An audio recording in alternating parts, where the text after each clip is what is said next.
Please bless me so that there are no obstacles in my way as I pursue my endeavors. Asito ma sadgamaya, tamaso ma jyotirgamaya, mrityur ma amritam gamaya. O Lord, please lead us from untruth to truth, from darkness to light, and from death to immortality and bliss. Tvameva mata, japita tvameva, tvameva bandhushta, sakha tvameva, tvameva vidya, dravinam tvameva, tvameva sarvam, Mama Deva Deva. Om Shanti, Shanti, Shanti.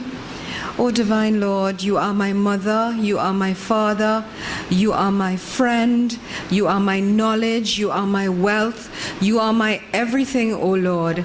Let me have peace, let me have peace, let me have peace. Thank you. Bismillahirrahmanirrahim. Alhamdulillahi Rabbil Alameen. Allahumma salli ala Sayyidina Maulana Muhammad wa ala ali Sayyidina Maulana Muhammad barak wasalam. All I seek refuge in Almighty God from Satan the accursed. I begin in the name of Almighty God, most compassionate, most merciful. Allah, there is no God but He, the ever-living, the self-sustaining, by whom all subsist. There is no God but He, the ever-living, the self-subsisting, by whom all subsist, and downcast will be the faces before the living, the self-subsisting. There is no God but Thee, Thy glory I extol, verily I have been of the wrongdoers. O One, absolute and independent, He who begets, nor is He begotten, and none bears the likeness to Him. O most merciful of the merciful, we have wronged ourselves, and if Thou forgive us not, and bestow not upon us Thy mercy, we shall certainly be of the losers. Our Lord, forgive us and turn to us mercifully. Surely Thou art the oft returning to mercy, the merciful. O Lord, forgive and take mercy and overlook what Thou knowest about our deeds. Thou art the most respectful, most gracious, O Almighty God. Thou art most forgiving and kind. Thou lovest forgiveness. Kindly forgive us, O God, turner of the hearts. Turn our hearts to Thy obedience, O Director of hearts. Keep our hearts steadfast to Thy way. O God, verily our hearts, our forelocks, and our limbs are in Thy hand. Thou hast not given us control over them, any one of them. When Thou hast ordained so in our case, Thou alone be our protector, and guide us to the even way. O God, show us the truth as truth, and render us help to follow that, and show us falsehood as falsehood, and help us to avoid that.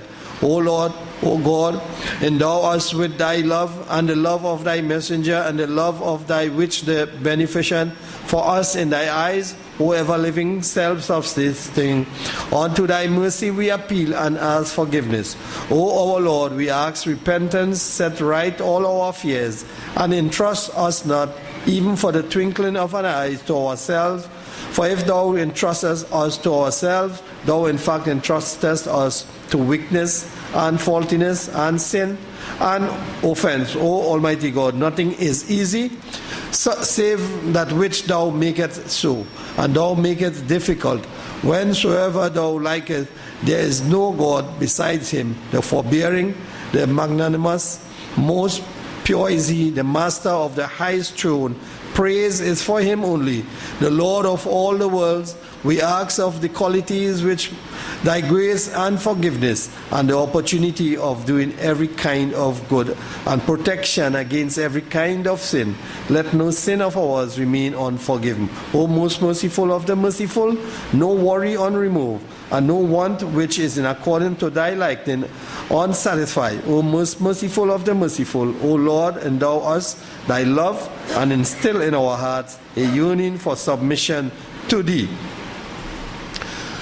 Alhamdulillahi Rabbil Alameen. Allahumma salli ala Sayyidina Maulana Muhammad wa ala ali Sayyidina Maulana Muhammad wa barik wa salam. Subhana rabbika rabbil izzati amma yasifun wa salamun ala al-mursaleen walhamdulillahi Rabbil Alameen bi rahmatika ya arhamar rahim. Almighty God, as we raise our hand to thee, we ask thee to bless this meeting and to give them courage, ya Rabbul Alameen, and we ask thee to guide them and to keep them on the straight path. Subhana rabbika rabbil izzati amma yasifun wa salamun ala al-mursaleen. Alhamdulillahi Rabbil Alameen Ar-Rahmani Ar-Rahim Maliki Yawmiddin Iyyaka na'budu wa iyyaka nasta'in Ihdina siratal mustaqim siratal ladzina an'amta alayhim ghayril maghdubi alayhim waladdallin. Amin. Father, we bind every unclean thing and every spirit of opposition. We pray for wisdom, clarity, and the power to pursue our goals. We pray now for direction that will be unconfused. We pray now for your purpose to be established in this meeting. And Lord God, let your will be done. Let your manservant be lifted up, and let all see and give glory to the Father in heaven. And all of God's people say, Amen. Introduce the chairman of this evening's proceedings, former Member of Parliament for San Fernando West, Chairman of the People's National Movement San Fernando West Constituency, the Deputy Mayor of the City of San Fernando, our Chairman for today, this evening, Alderman Junior Regrello. Good evening. It was with a profound sense of pride and humility that I accepted the responsibility to chair this evening's program. And having said that, I would like to invite one of our very young and dynamic councillors, a former student of Presentation College San Fernando, and a colleague of Senator Farris Al Rawi. You just see anything here. But first, you're welcome to join us at the head table. And an employee of the TNTech, the councillor for Springvale Paradise, Councillor Naigam Joseph, and he's also a bachelor. May I introduce Councillor Joseph to do schoolmate of Senator Farris Al Rawi. He will do the welcome, bachelor. Thank you, Chairman. Great is the PNM. Great is the PNM. Great is the PNM, and we must and shall prevail. I think this is the way we should start meetings. Chairman of San Fernando West and Deputy Mayor, Alderman Junior Regrello, His Worship the Mayor, Alderman Kazim Hussein, Party Chairman Franklin Khan, Political Leader, the Honorable Keith Christopher Rowley, Deputy Political Leader, Joan Yule Williams, Deputy Political Leader, Marlene MacDonald, Deputy Political Leader, Ran Sinanan, officers of the movement, members of Parliament, members of the head table, former Member of Parliament for the Point-to-Pay constituency, Ms. Christine Kangaloo, Senator, my good friend, Farris Al Rawi, my co-councillors and aldermen of the San Fernando City Corporation, executive members of the San Fernando West constituency, members of the media and protective services, specially invited guests, ladies and gentlemen, good evening and welcome. Welcoming you here this evening gives me a feeling of pride, happiness and nostalgia. I feel like I'm welcoming you to my living room, my home. You see, I was born across the road at the San Fernando General Hospital. I grew up on Court Street, right behind the police station. As Alderman Regrello said, I attended San Fernando Boys RC School and Presentation College right up the road. I went to Sunday school at the Anglican Church I attend service at the Lady of Perpetual Help. I walk up the promenade every day to go to work. I play mass on the promenade. So this is my home.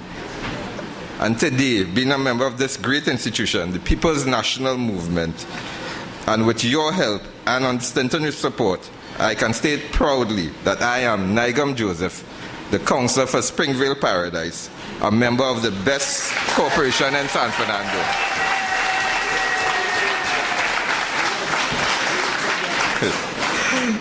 the best corporation in San Fernando.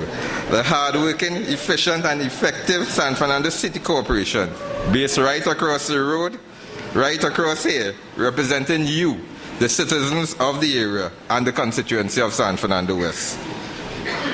You can empathize with my feelings of pride and self-satisfaction at having you been given the opportunity to welcome you, my PNM family, to the San Fernando City Auditorium. A special welcome to the Diego Martin West family and to our neighbors, the San Fernando East and Pointe-a-Pitre constituency. It is our esteemed pleasure to host you and my privilege to welcome you. So do enjoy some of our famous Southern hospitality. Our gathering here this evening states our unwavering, loyal, and emphatic support for our political leader and undoubtedly the next Prime Minister of Trinidad and Tobago, the Honorable Dr. Keith Christopher Rowley. We not only support him, but we support his experienced and dedicated and commendable team. We look forward enthusiastically to the rest of the evening. And so, ladies and gentlemen, distinguished guests, with one voice, the People's National Movement constituency of San Fernando welcomes you. Thank you. He missed one part. He also has a very lovely sister. And I also like to recognize in the audience a former mayor, His Worship, Alderman Joy Ferreira.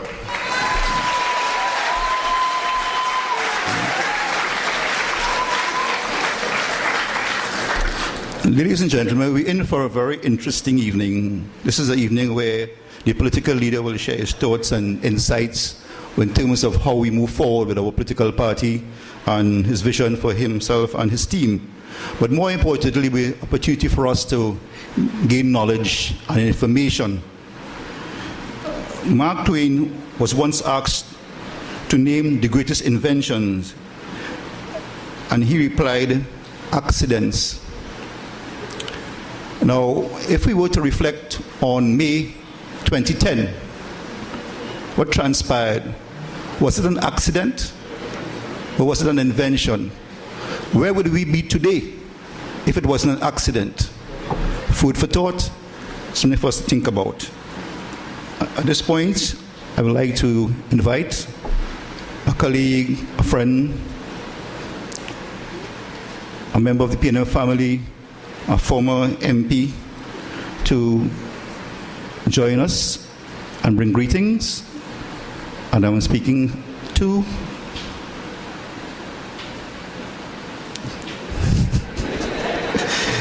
this is what we're about, Christine. I know you're capable. I know you're capable. You don't need that. Let's welcome, let's give a warm welcome to the very eloquent Christine Kangaloo. Right?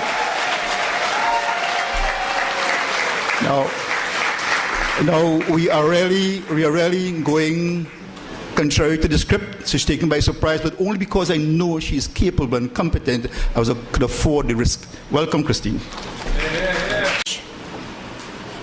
Chairman of tonight's proceedings, Deputy Mayor Alderman Junior Regrello, His Worship the Mayor of San Fernando, Alderman Kazim Hussein, Party Chairman Franklin Khan, Deputy Political Leaders, Mrs. Jo Newell Williams, Ms. Marlene McDonald,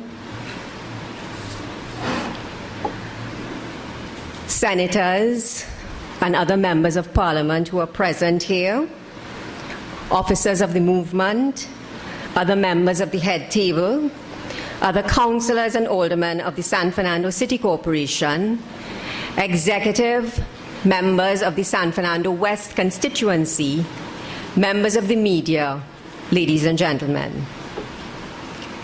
17 days. 17 days to May the 18th, 2014. 17 days before we in the PNM go to the polls to elect a political leader for the next 4 years. And let us not fool ourselves, my dear friends. 17 days before we effectively elect the next Prime Minister of Trinidad and Tobago.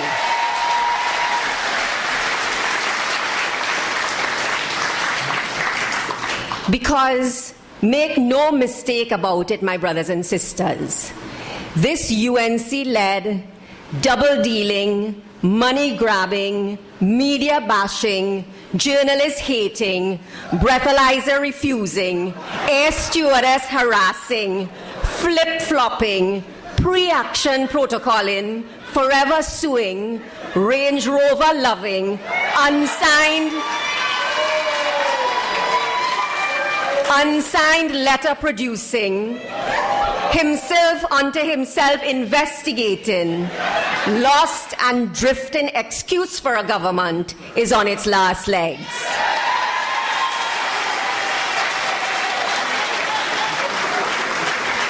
But don't take God out of your thoughts and begin to imagine even for 1 second that it is a walk in the park for the PNM from here on end, my dear friends. Nothing could be further from the truth. They are not going to give up power easily. Remember what the old people say, that even a sick dog is at its deadliest just before he dies. And so between now and 2015, we have to remain vigilant and be ready for all of their wickedness and trickery. We have to light our candles and string up garlic on our doors. We have to keep the chalice smoking, because bet your bottom dollar, as Black Stalin say, vampire passing. But the day of reckoning bound to come eventually. As my grandmother used to say, night does run until day catch it. And when that day comes, my brothers and sisters, when the people of this country finally prise the UNC's fingers from off the neck of the Treasury and kick the lot of them out of office, it is to the PNM that the country will be turning to deal with the mess those fellas will leave behind. That, my dear friends, is why this internal election is so important. It is the most important internal election in any political party in the history of this country, because so much is at stake. These internal elections are a battle about the future of Trinidad and Tobago. And that is why the UNC has been showing so much interest in PNM people business during this campaign, because they understand that these elections are the first nail in their coffin come 2015. They might be corrupt, my brothers and sisters, but they're not stupid. So let us be clear. May the 18th is not just about electing an executive of the PNM. It is about much more than that. May the 18th is about Trinidad and Tobago and who will be the country's future leaders. And so the question you have to ask yourself on May the 18th is, who in these elections are the candidates you want to see as the future leaders in this country? But my brothers and sisters, as we study that question, let us remember one thing. As Lord Nelson sang many years ago, all are we is one family. All of the candidates who are offering themselves for election on May the 18th belong to the same PNM family. And PNM people are good people. So on May the 18th, ours is not a choice between good and evil. No. Ours is a choice between good and better. We have no enemies in the PNM. That is not our way. So after the election, not before, we will forgive Danny Montano and his foolish talk. As my grandmother always used to tell me, It ain't have no gully to throw bad family.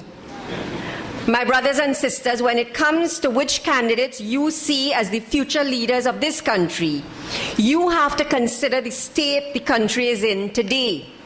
You have to select people who have a proven track record in dealing with the difficult challenges we now face. You have to vote for candidates who know how to pull cow out of ditch, because make no mistake, it is a deep and dark ditch into which the UNC has taken this country over the last 4 years.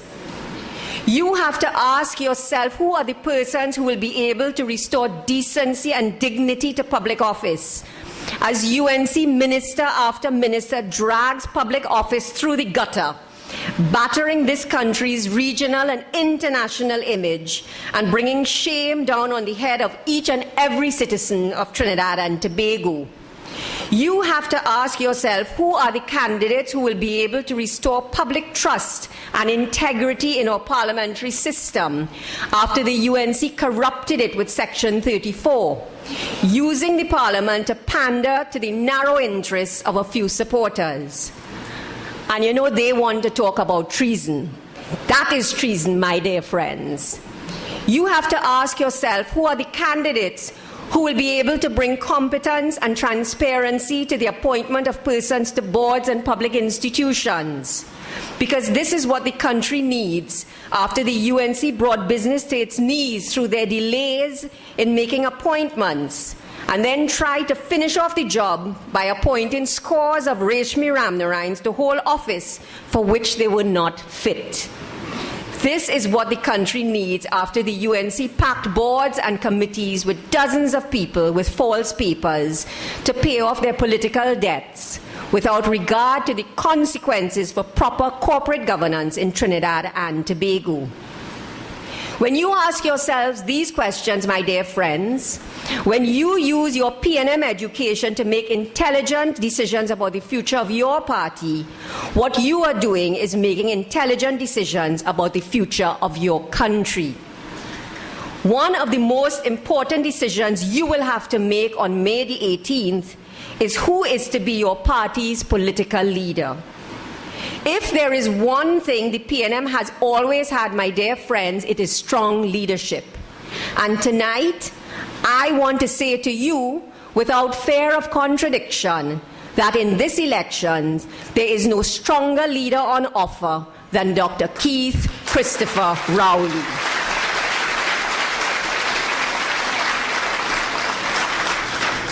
Of course, my brothers and sisters, every leader will have his detractors. As the saying goes, you can't make omelette without breaking egg. And so Dr. Rowley has his detractors, to be sure. But what you have to remember, my dear friends, is that schoolboy don't pelt empty mango tree. And between now and May the 18th, plenty people from inside and outside the PNM will be trying to pelt Dr. Rowley. You will hear them say all manner of things about our political leader, that he's not a people person, and that when he becomes Prime Minister, he will treat UNC supporters bad. But you have a PNM education, ladies and gentlemen. Your head not make to wear hat alone. And you know that 10 of what they have can't amount to 1 of Dr. Rowley. You know that time and time again, Dr. Rowley has walked through the fire in defense of his beliefs and has come out on the other end better and stronger for it. You know that time and time again, Dr. Rowley has stood up for what he believed in, alone if necessary, and against the most unimaginable odds, as he did with the Integrity Commission and before commissions of inquiry, and survived those battles standing tall and standing proud. And from this, you know that Dr. Rowley is a man who cannot be silenced, a man who cannot be kept down, a true fighter, a man who won't run and hide when things get rough. That is the kind of leader our party wants, my dear friends. That is the kind of leader this country needs. So don't take on their foolishness. when they're talking nonsense about people person, ask yourself which of the two main political leaders in this country you would prefer to have watching your back if you find yourself in a dark alley with a bandit threatening you and your children, Dr. Rowley or their leader. One thing you could be sure about, Dr. Rowley will stand and fight for you to the bitter end. You can't get more people person than that. Their leader would probably try to hug up the bandit and call a reporter to record it. But you see, being a people person is serious business. It is about standing up and fighting for people, not jetting off to some no-name conference, especially when things bad. And these days, things in this country really bad. In these bad days, what the country needs, ladies and gentlemen, is a leader like Dr. Rowley. And don't believe this nonsense about how Dr. Rowley will treat UNC supporters badly when he becomes Prime Minister. Dr. Rowley is the leader of the PNM. And you could say what you want about the PNM. Ours is a record of treating everybody equally.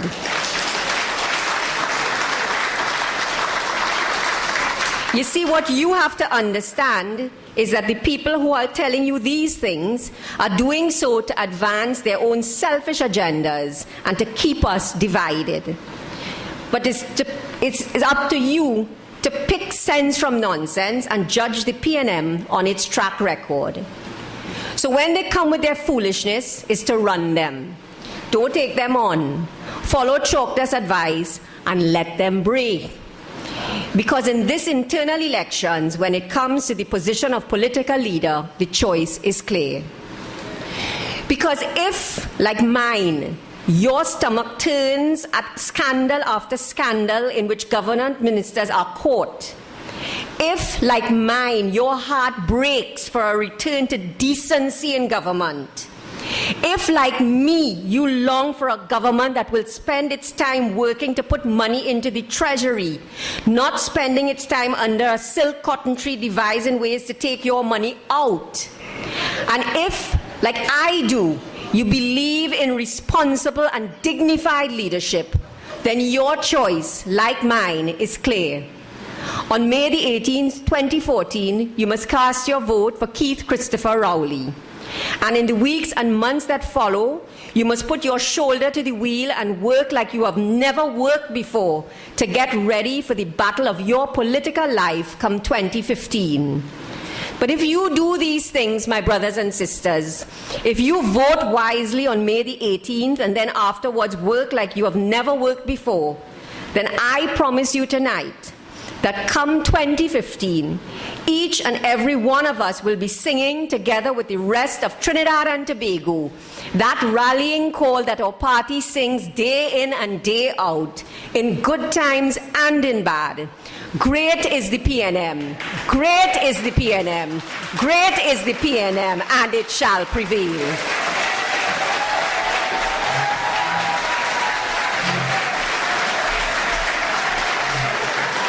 Is the brother that I didn't have. He's a personal friend and somebody who is very passionate. He has an innate passion for his job. Humility, to me, is the most critical part about him. I've worked with him for the past 10 years. Actually, I met him while we were in the corporation when I was an alderman. He was a councillor many years ago. And at that time I said to, and it was Mr. Manning, that this guy will make a good mayor.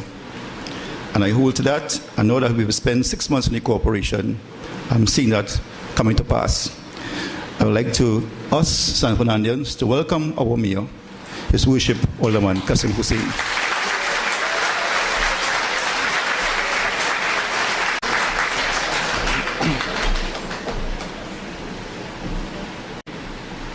Chairman of San Fernando West and Deputy Mayor, and my friend Alderman Junior Regello, Party Chairman Mr. Franklin Khan, Deputy Political Leader Ms. Joan Yule Williams,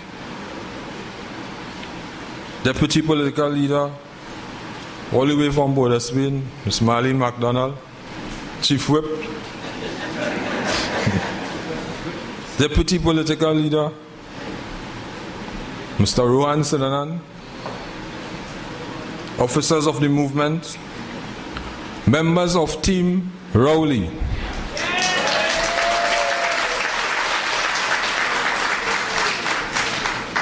members of Parliament, senators, members of the head table, former member of Parliament for Point Up here, Mrs. Christine Kangaloo,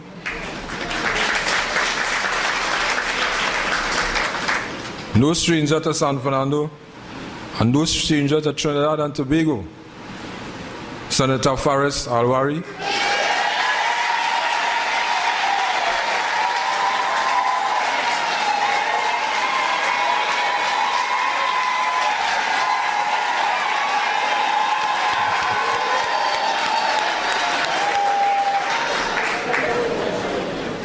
my colleague, Councillor Naigom Joseph,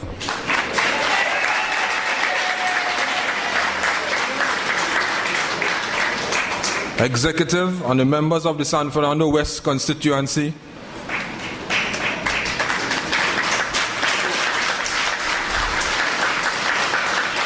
councillors and aldermen of the San Fernando City Corporation, members and supporters of the People's National Movement, the listening audience on I-95.5 and WAC 90.1,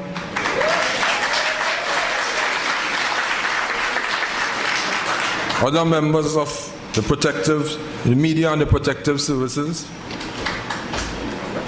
all you distinguished ladies and gentlemen, I want to acknowledge two important persons before I start.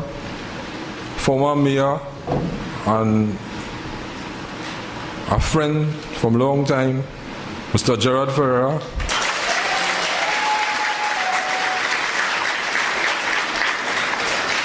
We have Mr. Malcolm Jones.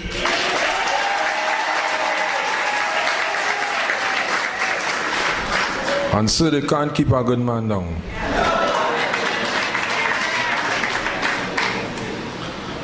Assalamu alaikum,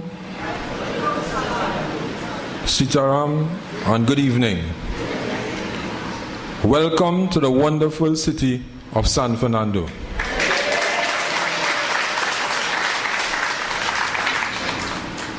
As a lifelong member of the People's National Movement, I am a firm believer and supporter of this political party, as well as the Honorable Dr. Keith Rowley. I recall as a young man, at age 13, before attending school on a morning at Naparima College, as a daily routine, I would visit the PNM San Fernando East office on Coffee Street, armed with a bucket, a mop, a broom, and gazette paper. I see Mr. Rampasa, do you remember those days? To clean the windows, mop the floor, and sweep. That is where I started in the PNM. And that was to prepare to serve the citizens of San Fernando and the rest of Trinidad and Tobago. I am confident that our political party, under the leadership of the Honorable Dr. Keith Rowley, will in fact serve all the citizens of Trinidad and Tobago. Our party is destined to attain uplifting achievements in the future, reflecting on our past record, effective leadership from great leaders. But we understand that leaders of an organization will change, but the leadership of the PNM will continue well into the future and into the great and secure hands of the Honorable Dr. Keith Rowley.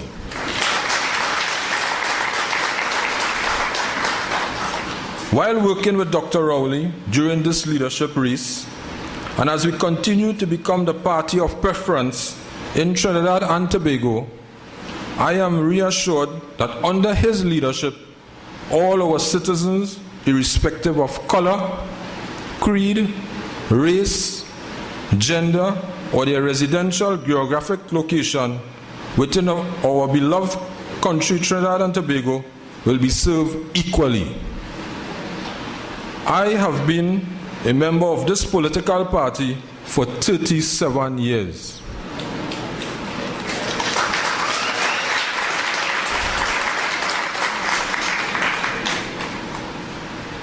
See Mrs. Williams smiling because you know where I started. As the famous author John Maxwell stated, a leader is one who knows the way, goes the way, and shows the way. I am privileged to have worked with Dr. Rowley as he impressed me as knowing the way. I saw him go all the way, and he continued to show me the way forward in managing our wonderful city of San Fernando. I am privileged, as we all are, to have Dr. Rowley as my leader and our leader.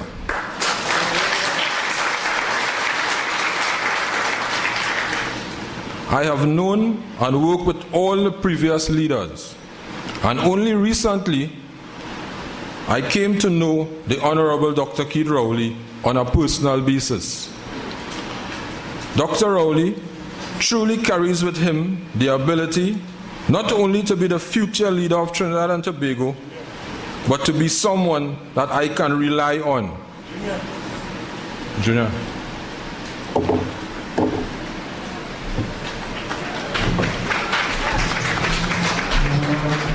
Let us pause to welcome our political leader, the Honorable Keith Rowley. Welcome to San Fernando West.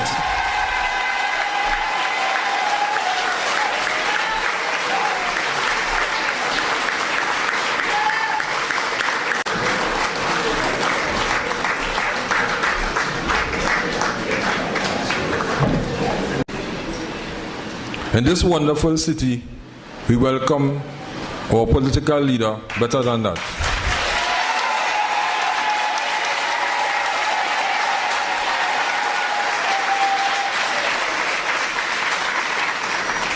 As I was saying, I have known and worked with all previous leaders, and only recently I came to know the Honorable Dr. Keith Rowley on a personal basis. Dr. Rowley truly carries with him the ability not only to be the future leader of Trinidad and Tobago, but to be someone I can rely on. I have since come to know Dr. Rowley as a person with honest and ethical behaviors, which is a key value for a political team to follow, including myself. Dr. Rowley, I am sure, have seen carry with him delegation skills. A lot of things I have done in the city of San Fernando was delegated by Dr. Keith Rowley, who guided me and provided me with counsel, suggestions, continuous help, and bringing the changes that are necessary to ensure that San Fernando become a prosperous and progressive city, one in which we will all resume our rightful place, not only as an energy capital, but the energy and service capital of Trinidad and Tobago.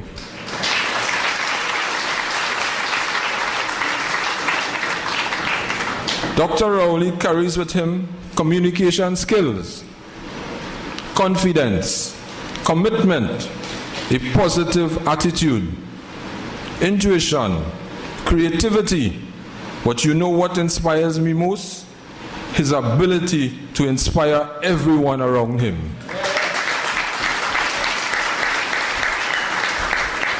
Including myself. I am inspired by the efforts of my leader, Dr. Keith Rowley.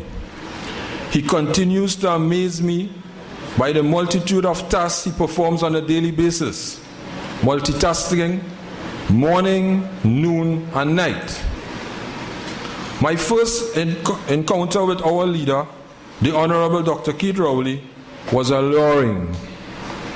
As he ascended from behind his neat desk at Balize House, He wore a sincere look as he does now.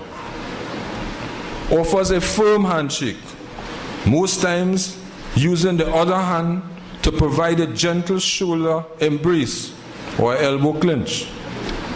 Not many people are aware that Dr. Rowley is a master at greeting people. For his engaging and immediate familiarity are both flattering and disarming. Despite the surroundings, whether it is in Parliament, rallies, or different communities, once greeted, you feel at ease. I had experienced this continuously over the last 4 years, and I am sure all of you have experienced it too. It is difficult, extremely difficult, to maintain an unpleasant disposition in his presence. He has an enthusiastic and outsized enthusiasm, that is.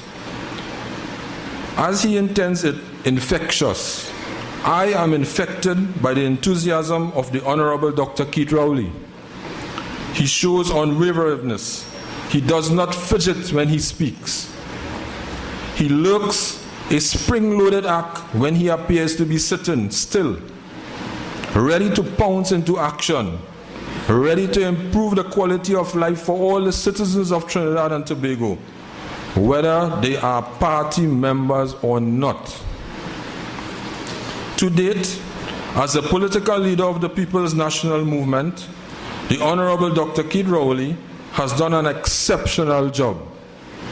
He often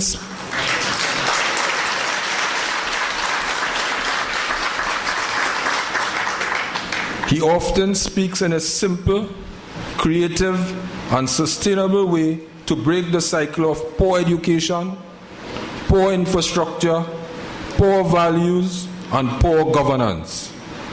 Under his leadership, he has made us more responsive than ever to the needs of our party members and the needs of the citizens of the country at large.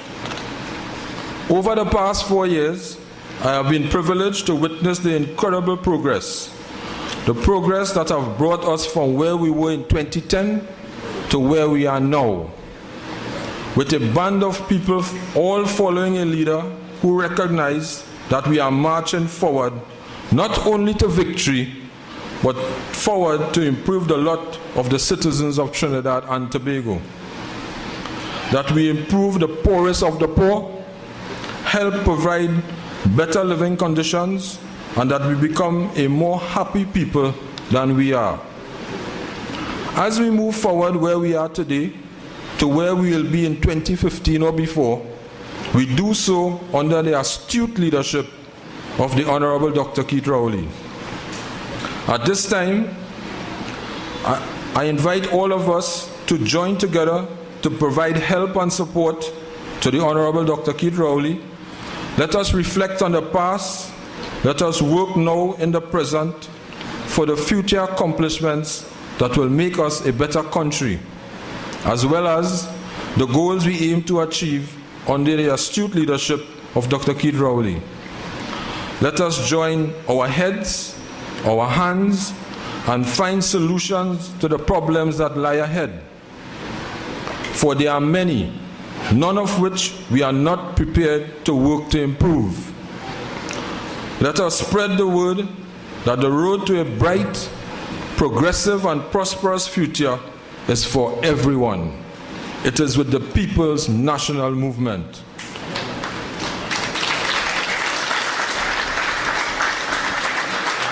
And with the leadership of Dr. Rowley. Let us spread the message come 2015 or before that the PNM will provide prestigious leadership by the Honorable Dr. Keith Rowley.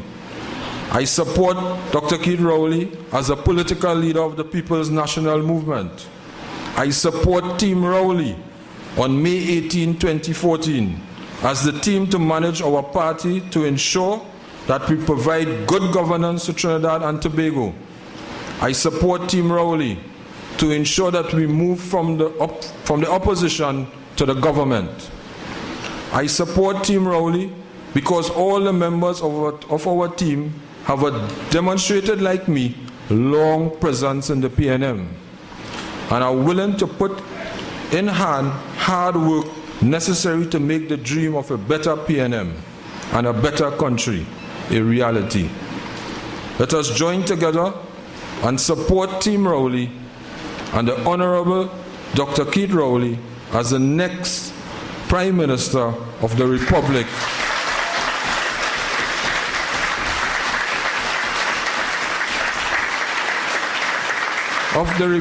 of Trinidad and Tobago come 2015 or before. Ladies and gentlemen, I thank you. It means that you think less of yourself. It means you think of yourself less. And that best describes our mayor, His Worship.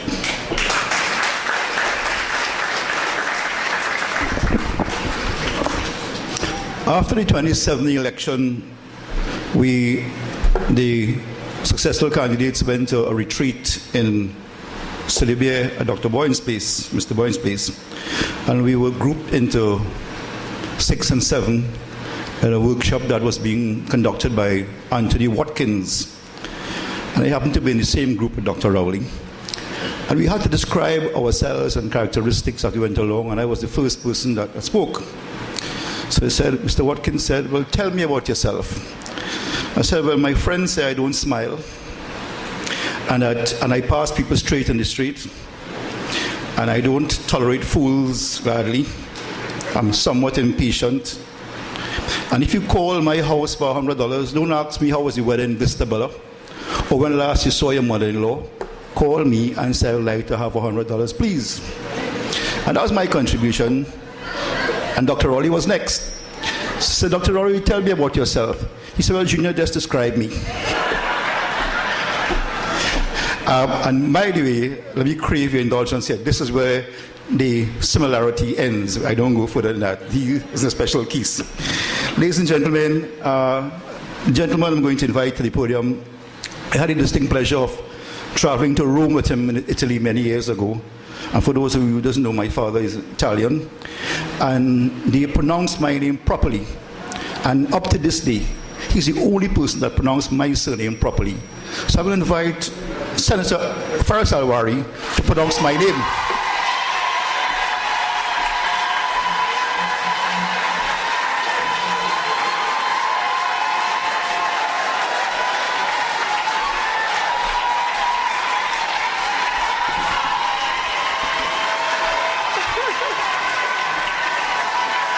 Wow. Especially the beautiful ladies of San Fernando. Thank you for such a warm welcome. Thank you very much. Dr. the Honorable Keith Rowley, the next Prime Minister of Trinidad and Tobago. His Worship, the Mayor, Kazim Hussain, most distinguished Mayor. His Worship, the Deputy Mayor, Signore Regrello. Chairman of the party, Mr. Franklin Khan. Deputy political leaders of the People's National Movement, Ms. Marlene MacDonald, Mr. Rohan Sinanan, Mrs. Joan Yule Williams, members of the executive of the People's National Movement, party officers, all in your number here tonight, members of the House of Representatives, members of the Senate. I see my brother Avinash Singh here with us. I see Mrs. Diane Baldeo Chedi Singh here with us. And forgive me for doing this to him. I want him to stand to get a San Fernando welcome. I see Senator Stuart Young, who has been substituting in the Parliament most capably, here with us tonight.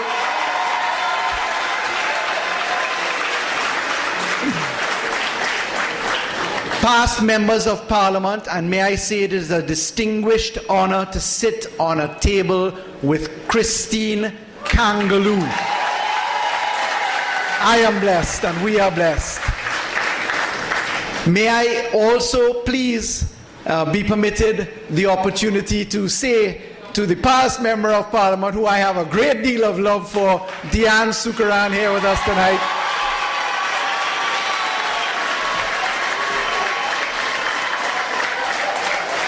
to His Worship, past Mayor of San Fernando, sitting very sternly in the sector just behind us here.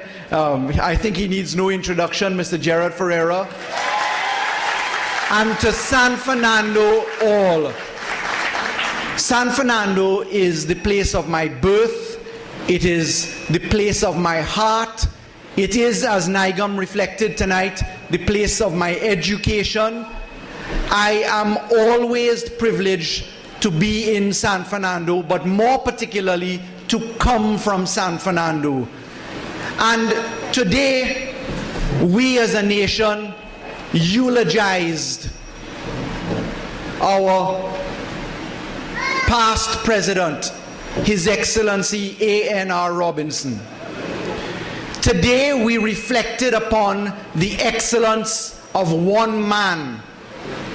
Today Sir Sridhar Ramphal reflected upon Longfellow's recognition in a poem written some 132 years ago of the ability of great men to make us all sublime when we consider their grandeur and the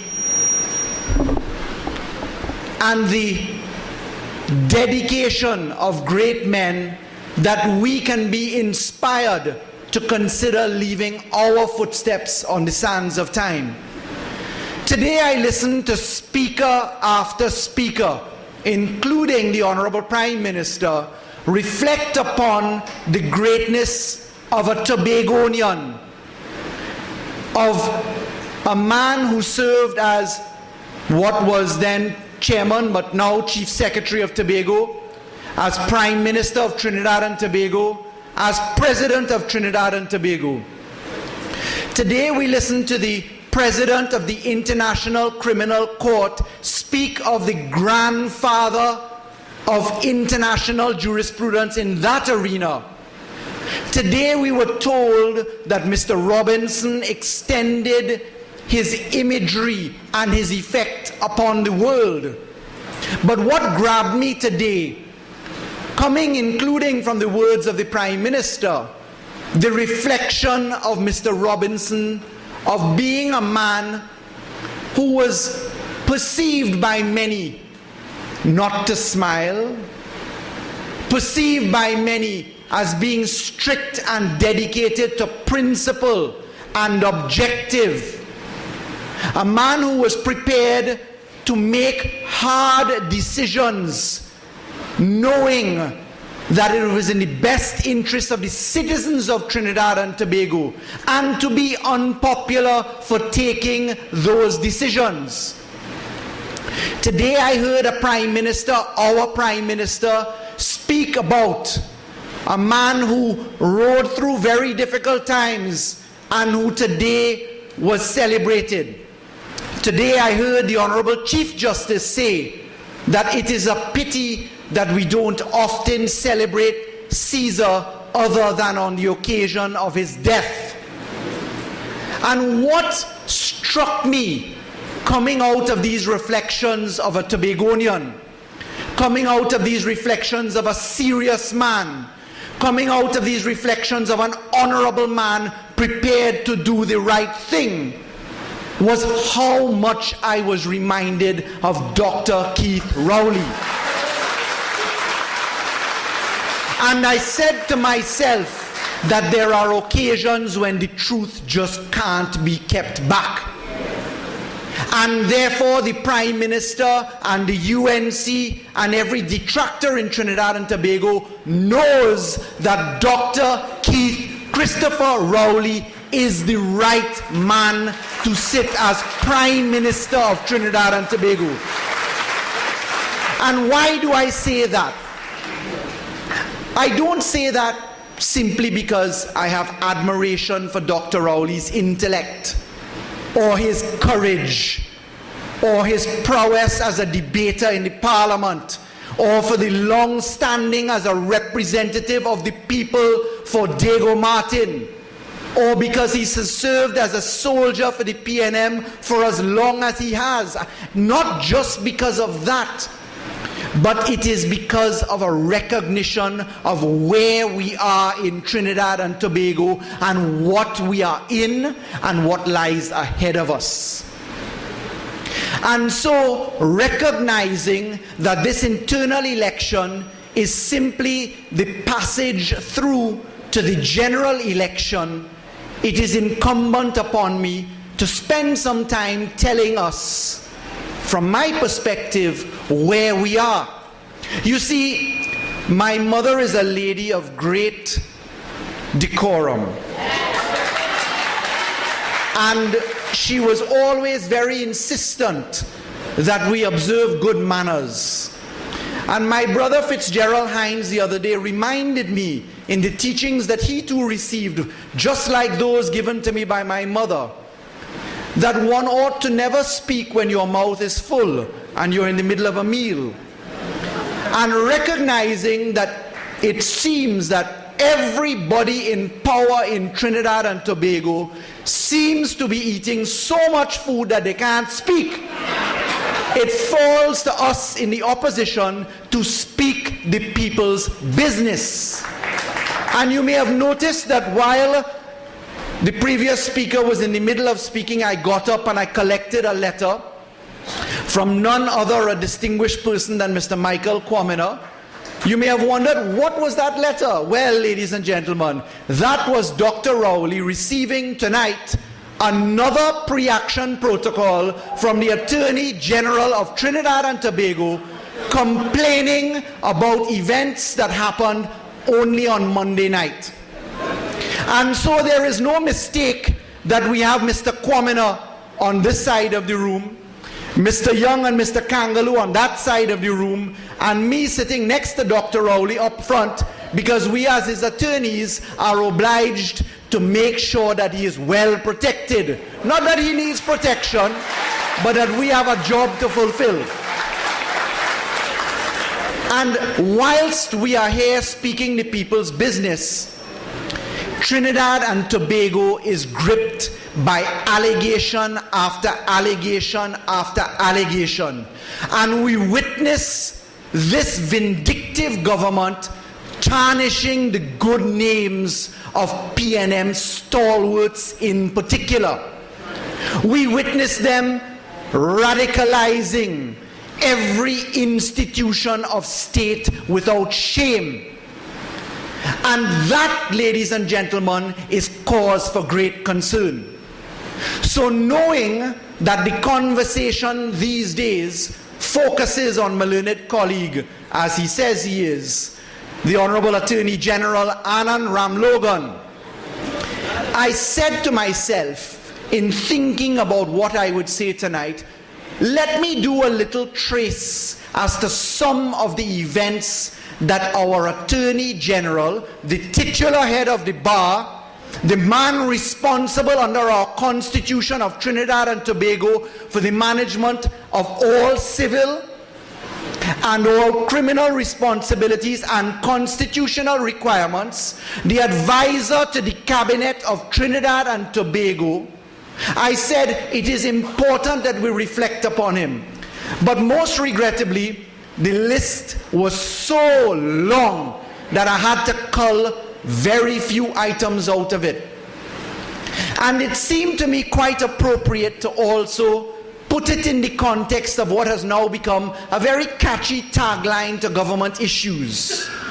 And in thinking of this list, I started chronologically, and the first one that popped into mind was SIA Gate, Security Intelligence Agency Gate. And you would remember the Prime Minister rushing to the Parliament, bringing a dossier of information and saying that she had been reliably informed that spy agencies in Trinidad and Tobago were recording a whole list of names, including members in the opposition, and that as a result of that, it had to be shut down. She came to Parliament and brought the Interception of Communication Act. And so every file that existed in the SIA, we were told, disappeared. And the Prime Minister told us it disappeared as a result of 2 unidentified Israelis breaking into national security, stealing all the files and walking out with them. Later we learned, by way of a letter from one Suraj Deen Prasad to the Honorable Prime Minister, a policeman writing not to his superior, not to the Commissioner of Police to whom he reports, but sidestepping the issue and writing directly to the Prime Minister. The Prime Minister took it upon herself to act instantly to deal with the people in the SIA who were causing problems. And so people were fired on the spot. That letter, she did not tell us, had the identity, passport number, names and locations of the same 2 unidentified Israelis. She didn't tell us that. But on that occasion, she saw it fit to recognize that when a subordinate chooses to bypass a superior, direct person to whom that person should report, she saw it fit to act immediately.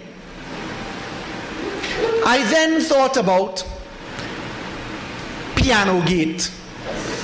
And I remember the Honorable Attorney General telling us that our beloved Patrick Manning had to answer where a very expensive piano had gone to. Big scene in the Parliament of Trinidad and Tobago, where the piano gone.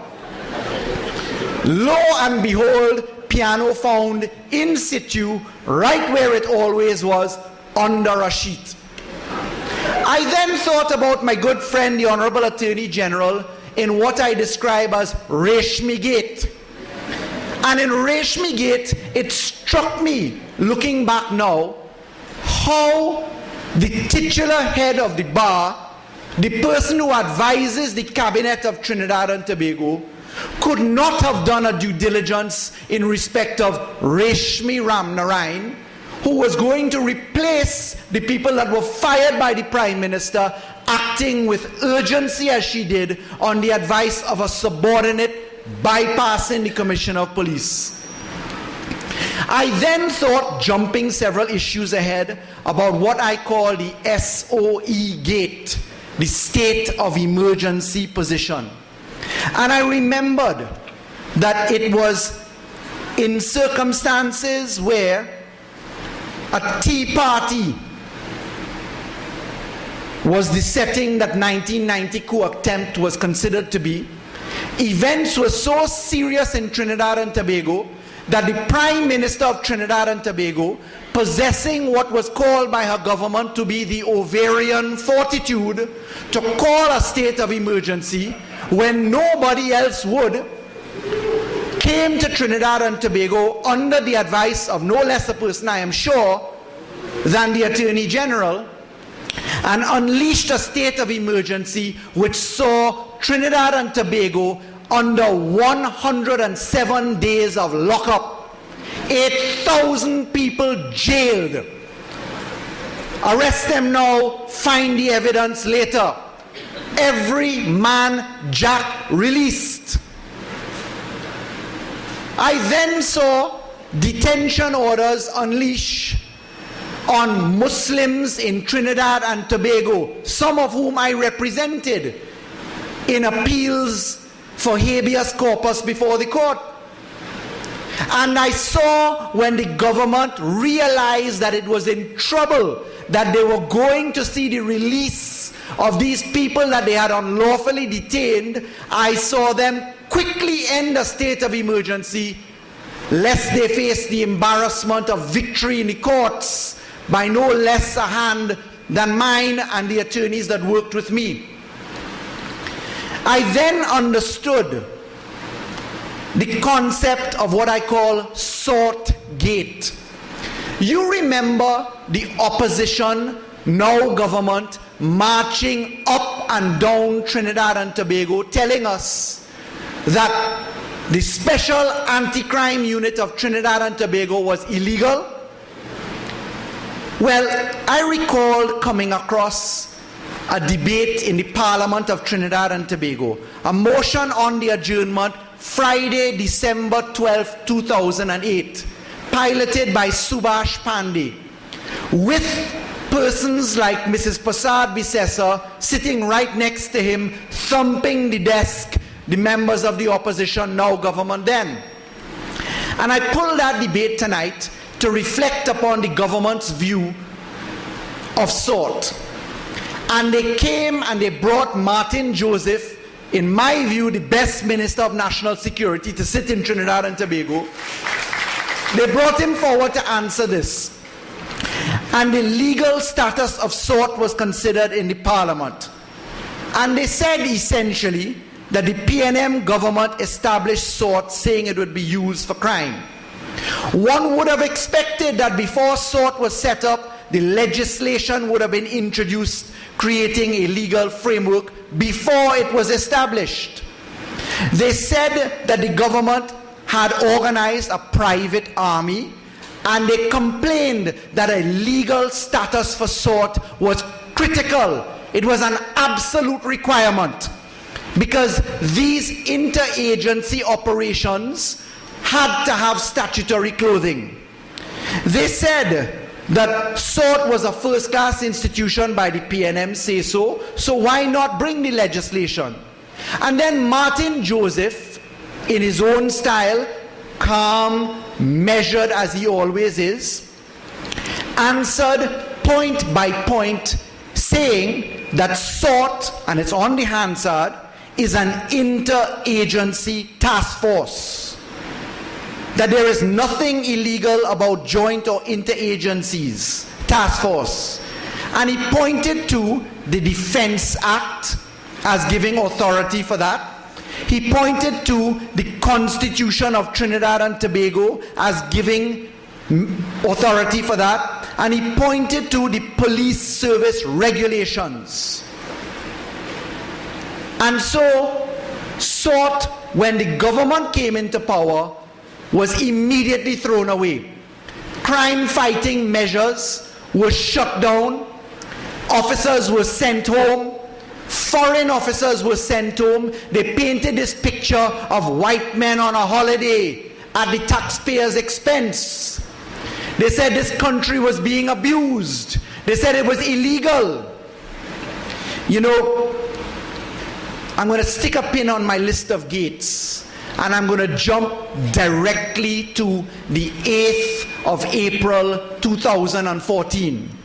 When we in the Senate asked a question of the Minister of National Security, we said to him, tell us about a particular issue on national security.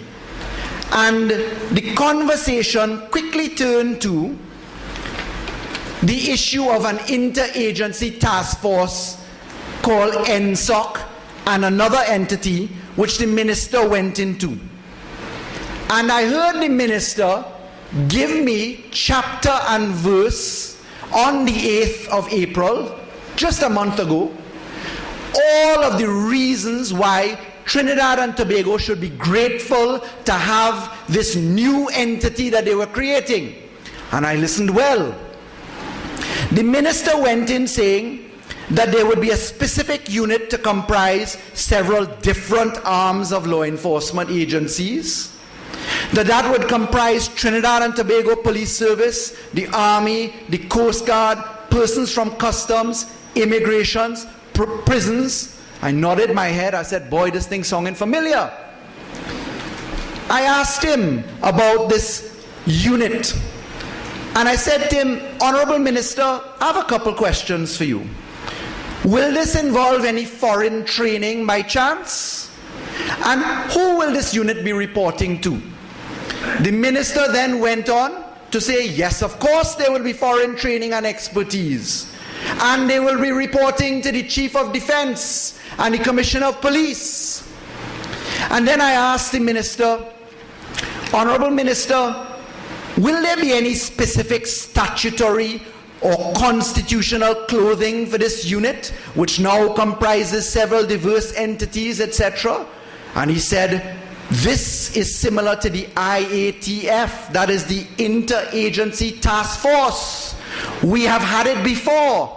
We have an interagency task force, and his answer was that there would be no statutory creature for this. So I said to him, well, Honorable Minister, are you going to use the clothing provided by the Constitution of the Republic of Trinidad and Tobago, the Police Service Act, the regulations, and the Defense Act to use to form this interagency task force? The minister says promptly, yes, Mr. President. After that, I said to him, Honorable Minister, I wish to thank you for a job well done.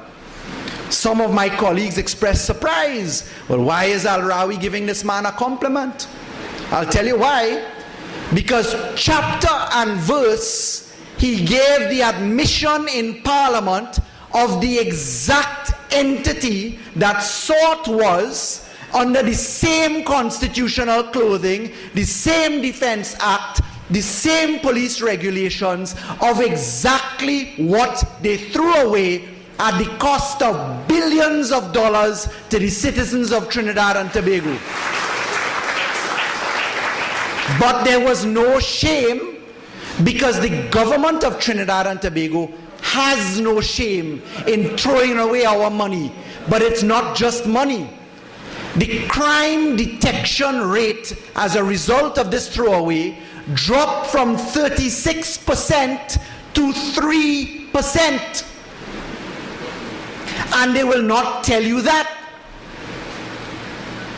What concerned me next about the AG and the advice he must have given was something which I referred to as OPV gate. And you remember, of course, the cancellation of the OPVs. Attorney General going up and down Trinidad and Tobago, bad arrangement for Trinidad and Tobago, we don't need it. Prime Minister saying, war is to be fought, the battle of crime is to be fought on the streets, not in the sea. We don't need to protect our borders. Well, I wonder how that advice turned into, as Dr. Rowley put it, looking through the smog of China to long-range patrol vessels there. Looking to other entities to purchase the same long-range or OPV vessels that they gave away. And I then thought about the position that the Attorney General occupied in relation to Section 34, from which was born Email Gate. Because you will remember that Dr. Rowley, under the privilege of Parliament, which all parliamentarians enjoy and have enjoyed for nearly 332 years, beginning and perhaps even prior to the Bill of Rights in 1689 in England, that Dr. Rowley told this nation of the need for an investigation into circumstances which had been corroborated in the outside world, which he had first passed to the Honorable President of Trinidad and Tobago, and after 6 months of inaction, went to the Parliament.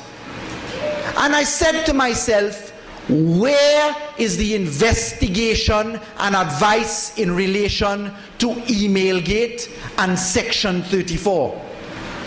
And then I thought about the Honorable Attorney General's recent events, and in particular, his ludicrous statements that somebody who enjoys parliamentary privilege in telling the nation of the existence of a confirmed report which identifies the existence of a rogue agency operating as a police force called the New Flying Squad under the noses of the Prime Minister, the Minister of National Security, the Chief of Defense Force, and the Commissioner of Police. That entity's existence having been confirmed, that Trinidad and Tobago should be gripped by fear, because if all of these people who ought to know don't know, it is critical for us as a nation to know about it. And so the Attorney General then went on a tirade to talk about Farris Al Rawi being guilty of treason for revealing a report this way. And then I was reminded to consider how much he protested. And you may have noticed, ladies and gentlemen, that the PNM had one person talking about the PCA report, and that was me. You may have asked yourselves, well, how come more PNM people are not talking about it? Of course, Dr. Rowley was marking the spot. But we in the PNM, we ain't afraid licks. We don't afraid old talk, and we certainly don't afraid the Attorney General and this government. And so a deliberate position was said to let him protest. And then we considered, why was the Attorney General protesting so much? You remember the saying, methinks thou doth protest too much? Then, ladies and gentlemen, came Prison Gate. And then you understood why the Attorney General would want to distract the population so significantly away from something which ought to be of serious concern to this country. And I noted that it was only after Dr. Rowley came to the platform and put it forward to the country that the PNM would lead a march like no march seen before, that the Prime Minister quickly issued a press release. But let's put that press release into context. That press release, ladies and gentlemen, was the second bite at the cherry on Prison Gate. The Prime Minister received from the Attorney General's subordinate, that is the Solicitor General, Eleanor Donaldson Honeywell, a letter written directly to her, bypassing her line authority of the Attorney General. And the Prime Minister did not do like she did with the SIA gate. She did not do like she did with the letter received from the policeman who bypassed the Commissioner of Police. She didn't do that. She didn't come to the Parliament and deal with the issue. She promptly gave the Attorney General a letter and said, here, investigate yourself.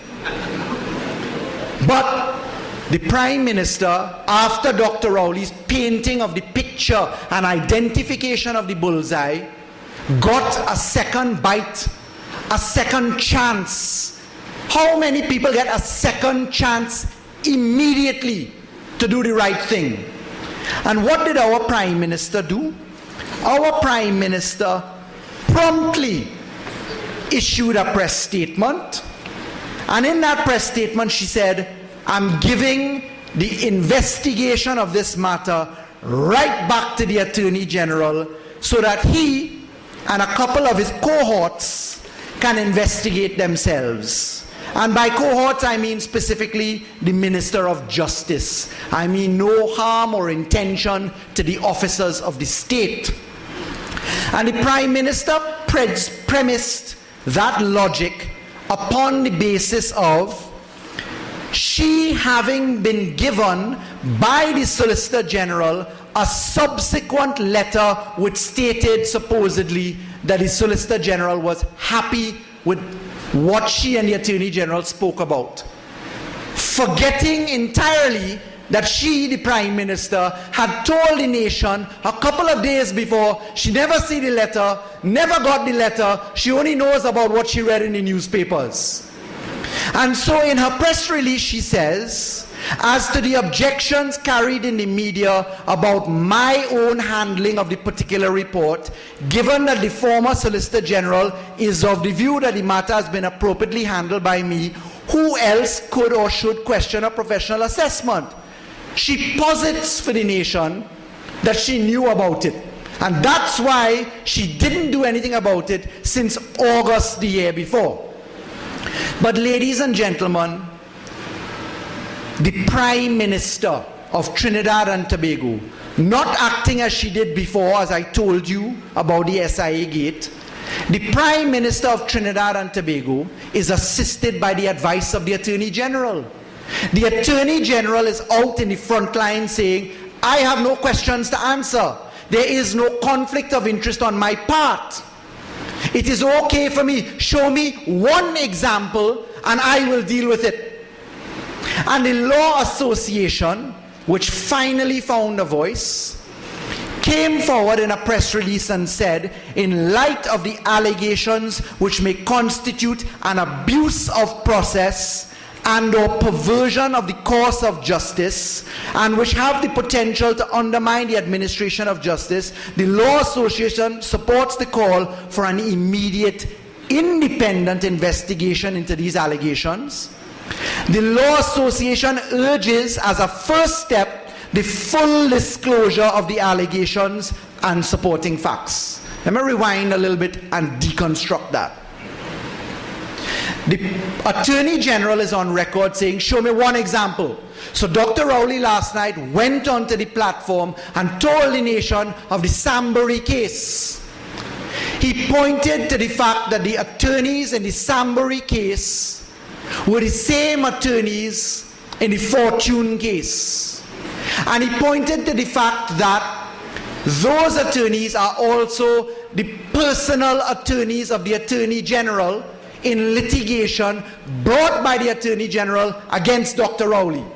So they're acting for the state as external advisors, and they're acting for the AG as his personal lawyers in his personal capacity.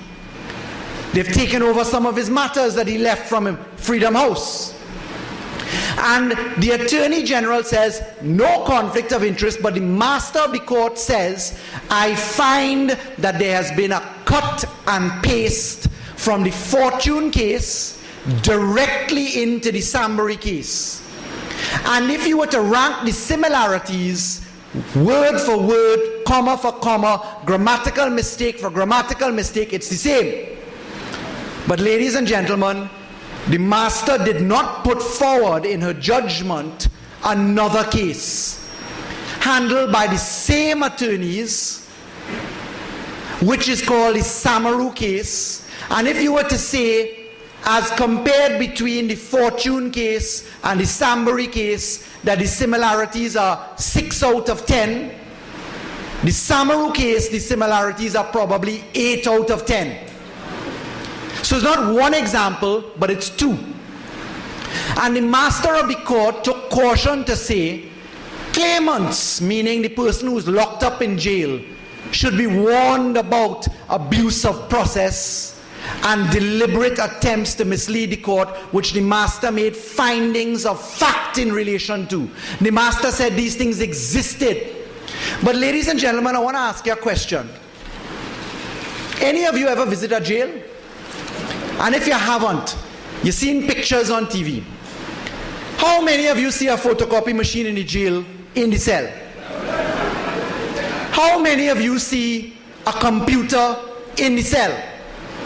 How many of you have seen client files in the cell? How many claimants or people who are serving time and who have brought claims against the government for being allegedly beaten by prison officers have access to lawyers' files in their offices? And so when the Master is speaking about the issue of cut and paste by the claimant, is it really the claimant we're talking about? And the conflict of interest, in case the Attorney General doesn't understand it, is very serious. Firstly, there's a conflict of interest in relation to your personal attorney being investigated by you. And I wish to declare that I quite like the particular attorney who is the subject of this particular event. I've practiced in court against him. And I am confident that this particular attorney is anxious to clear his name. He must be. Let us respect the rule of law. Let us respect due process. You are innocent until proven guilty. And therefore it is incumbent to give a man a fair shot at clearing name. And I want to put that fairly on the record. I like to be fair. But is the Attorney General being fair in investigating? He asked for one matter, and that's why I raised it. I've given him not one matter, but I've given him two now. Check the Samaru case. But is it fair to these attorneys that the Attorney General labor under the yoke of an allegation of a conflict of interest? And the answer is no. But ladies and gentlemen, there's a deeper point here. The Law Association pointed it, and you may have missed it. And let me point it out to you. May constitute abuse of process and a perversion of the course of justice. A perversion of the course of justice is a crime in Trinidad and Tobago. A crime in Trinidad and Tobago cannot be investigated by the Attorney General. A crime in Trinidad and Tobago must be investigated by the police. And so Anand Ramlogan and Kamla Prasad Bisesa, both recipients of Silk, the highest award that attorneys can hope to receive, given to themselves by themselves, in recommending that the police come and probe me for my parliamentary privilege in identifying the existence of a PCA report, ought to know, in respect of a crime for the perversion of justice, that the Attorney General cannot conduct an investigation into a crime, and that it is the police that must investigate and report to the Director of Public Prosecutions to deal with the issue. But you heard the Attorney General say to Trinidad and Tobago, he don't know much about criminal law. So I've given him a free lesson tonight. And I'm saying to you, ladies and gentlemen, we are not dealing with abuse of process and disciplinary committee, which the Chief Justice could refer the attorneys to in the appeal that is being considered for the abuse and potential breaches of the Legal Profession Act. It's not that. It is whether a crime has been committed of perverting the course of justice. And so the Honorable Prime Minister needs to get a grip of herself, pick up a law book, get some advice, not from the Attorney General, but from a first-year law student even, to tell you that a crime cannot be investigated by the Attorney General. But ladies and gentlemen, Dr. Rowley has to speak tonight, but I want your permission to talk about one more important issue. We have tonight in our audience a gentleman of whom we should be extremely proud. A man of distinction, recognized internationally as an expert in oil and gas. A man who has been vilified by the Attorney General of Trinidad and Tobago. And our population, being beaten by bacchanal after bacchanal after bacchanal, can't keep track of who grabbed who body part, who dealing with what gate, can't focus to go and look behind the facts of the distinguished reputation that we should be anxious to preserve and defend of a gentleman named Malcolm Jones. And tonight I want your permission to put this ridiculous attack into context for you. Trinidad and Tobago has an Attorney General who came forward to say, I am a crime buster, I'm a corruption buster, I am going to give Trinidad and Tobago a well-oiled A-team. That A-team of lawyers is going to bring corruption down. They have been paid millions of taxpayers' dollars. And as at today's date, not a single criminal matter or allegation of corruption in terms of a crime has been brought to Trinidad and Tobago. But the Attorney General is a master of what you call the pap smear. Right? And the pap that I am referring to here is the action protocol smear. And what he has cleverly done is to confuse the civil law with the criminal law, which he knows nothing about. And he has confused, in fact, the Constitution and the constitutional law, which he claims to have ability in, with the civil and criminal law. And what he has done in relation to the very distinguished Malcolm Jones is to try to create doubt in your minds by bringing civil litigation, which I guarantee you is going to be shredded in court. And he brings this litigation to tell you, specifically in relation to Mr. Jones, that as chairman of Petrotrin, that Mr. Jones should find $1 billion from his pocket and pay Trinidad and Tobago for a business venture that didn't go right, on the basis of a breach of fiduciary obligations in the civil law under the Companies Act, where you should have prudence in your mind. And what he has done specifically is to say that Mr. Jones is going down, and he went to Parliament the other day and read out a supposed victory by him and his legal team of the World GTL matter. Now let me deal with the two allegations. One is that the World GTL venture was a bad venture. The second one is a breach of fiduciary duties. Let's deal with the commercial bad venture. Let's deal with that. If Mr. Jones, who didn't act by himself, who would have received directions by technocrats in Petrotrin, the same technocrats that advise in the board of Petrotrin now, some of them, if he is to be guilty of losing taxpayers' dollars for taking a gamble on evolving technology which could leapfrog Trinidad and Tobago into the future, as the PNM has often allowed us to do, then how do you explain the board of Caribbean Airlines losing $1 billion straight with no consequences? How do you explain the catalytic cracker at Petrotrin going down at serious cost in Trinidad and Tobago with no consequences?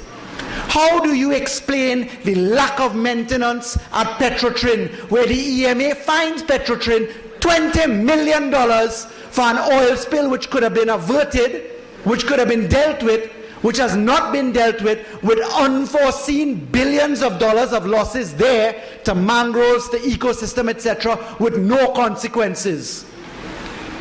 Let me tell you this. There is no apology for $1 billion enterprise like Petrotrin, which can earn up to $4 or $5 billion a year in taking a gamble on $1 billion. Because I refuse to accept that this government could tell the truth on anything. And therefore I do not accept that what they tell me was a bad venture was really a bad venture until I check it myself. Same way they've left the government campuses empty to pretend that tall buildings empty out of spite. Trinidad and Tobago still pays rent when it could be occupying self-owned buildings. But that was the business side. So unless you treat, as the Constitution requires, people in similar circumstances similarly, bring your A-team to investigate Lindsay Gillette board. Bring your A-team to investigate Caribbean Airlines and Rabindra Moonan. Bring your A-team to investigate how land valued at $52 million could be purchased for $182 million in HDC. Bring your A-team for that. That's point one. Let's deal with the fiduciary side. Mr. Malcolm Jones, as a result of the prudence of the board which he led, was capable of creating legal documentation between World GTL and Petrotrin, which was so well drafted that when World GTL as a business partner could not pony up with the money, and Petrotrin therefore injected its money to take the project 100%, that Petrotrin would be able to sue World GTL and or defend itself against suit and take it all. And the Attorney General plays smart with foolishness.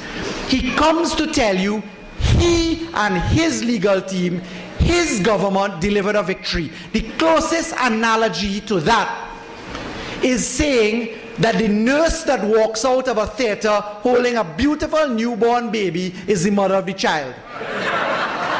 Because his government was not on the board of Petrotrin, he was not Malcolm Jones, he was not the technocrats that drafted the legal documentation that brought us home the victory in arbitration.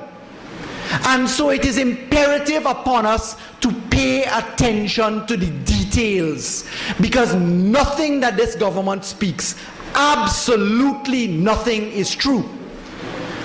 Let me connect the dots now in conclusion. Be it Emailgate, be it Prison-gate, be it Salt-gate, be it SIA-gate, be it Gopal-gate in national quarries or whatever it is, be it WASA, NGC, SIS, scandalous gate. Whatever the gate is a gate which opens Trinidad and Tobago to the abuse of this government. It is an abuse of a very sinister kind. It allows the citizens of this country to pay for the sins of this government, not only by the expenditure and wastage of their tax-paying dollars, but also by the exposure to harm.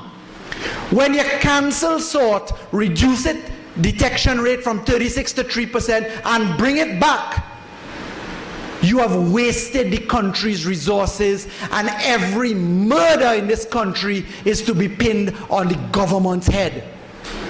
Every last one.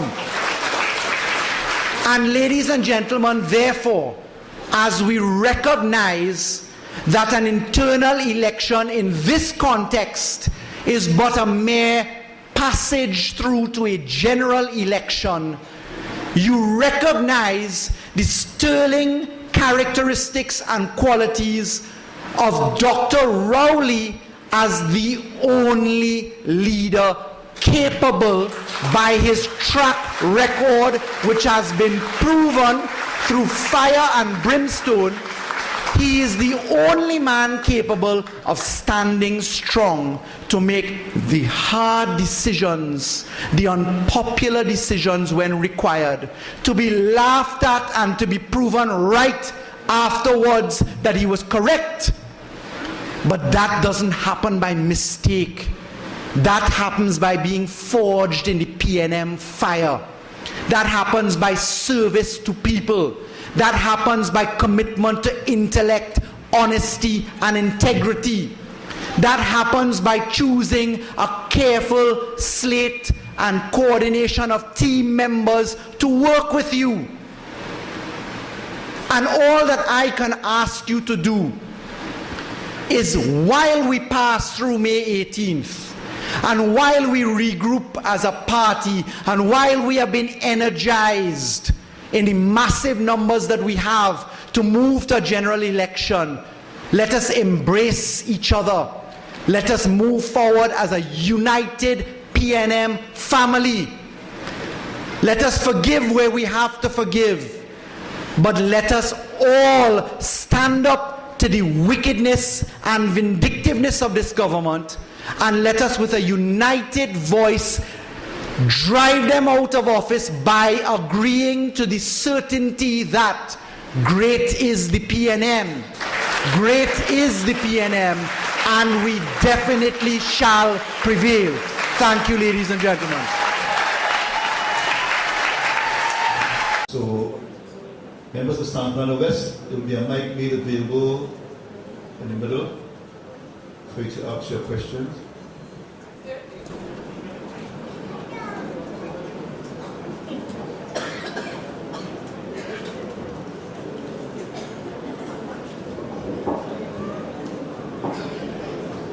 And while we organizing and getting ourselves ready to ask the question,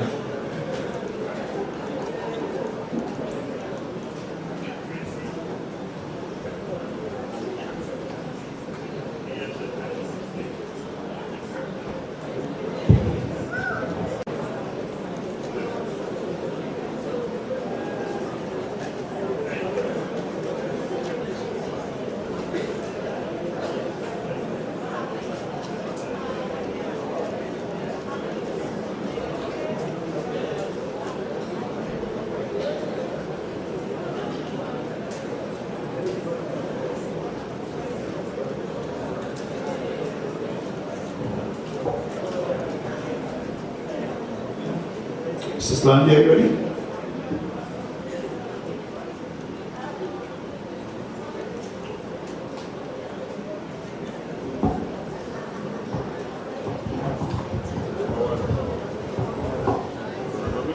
So we are ready. First question. Can you come forward? State your name. San Fernando West. San Fernando West. Thank you, sir. My name is Jesse Moss, and I'm a member of the San Fernando West Executive and a member of the San Fernando West Youth League. I have one question, but before I ask my question, I just want to say one thing to the honorable political leader. I've been monitoring you for the past few weeks where you went to different constituencies and have different meetings, and you would mention certain statements that would stand out to me every night. And the statement was that Trinidad has been good to you. The people of Trinidad has been good to you. And I just want to twist up a little bit tonight and say you have been good to the people of Trinidad and Tobago.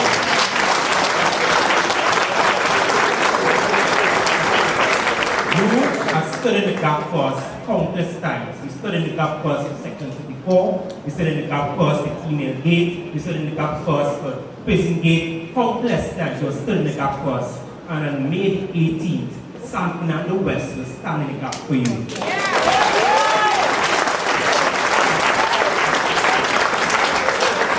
With that being said, I'm going on to my question.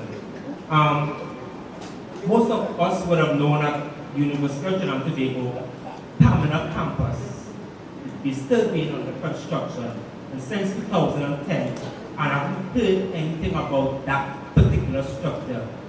From what I've heard, nothing is happening with it, and like it seems that this government just don't seem to understand progress. And I know that that particular campus had a particular goal and vision in 2020 manifesto. So my question to you tonight, honorable leader, what are your plans for that campus and for the University of Trinidad and Tobago and tertiary education as a whole?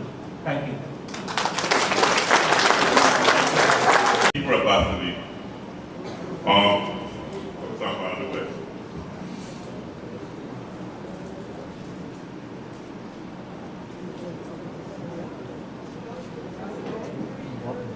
I would like to know what would be done with labyrinth. 3 weeks ago, I drove them down there to work, and I can tell you the worst roads in Trinidad. Worst, there's a place called the 4 feet. If anybody knows the Jeffrey will know. If you go in the 4 feet, you know what I do. I would like to know what I'm very concerned about, and it really breaks my heart, is to see the vision that the Canadians had for the smelter plant, for the power plant, and all that seemed to have gone up to north, right? Gone up in smoke, put it that way. So I'm very, very concerned about what is to be done about that whole vision we had for the Southwestern Peninsula, right? But I am of the firm view that Peter will be returned home. Because they have been following politics.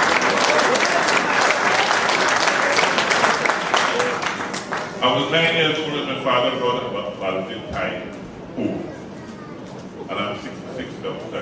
Tell you how long I'm following this party. And I am very, very, but we have to work hard. People have to stop talking and start walking. The PNL needs everybody on board. I want to say on board. I have never worked in a public transport before.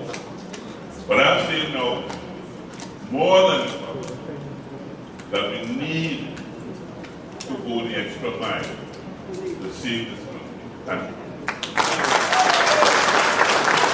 Thank you.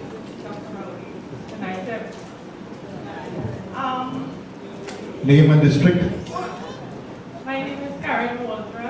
I originally from Last Street, San Fernando, born in Rowley. Here I am ever since. My question What? Honorable Doctor. Sorry.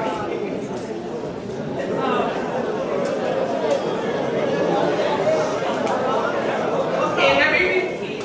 My question is directed to the Honorable Dr. Rowley.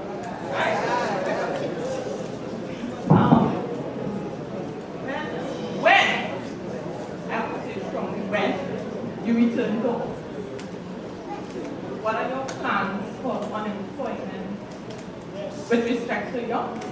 Yes. But I believe, you see this friend of a friend of a friend of a friend? Yes. That has to stop. Amen. I believe that they are genuine, very nice, respected, educated young people in the city of San Fernando who cannot get jobs. Right? And I would like to know what is your perspective on unemployment for all the young people who are unemployed in San Fernando.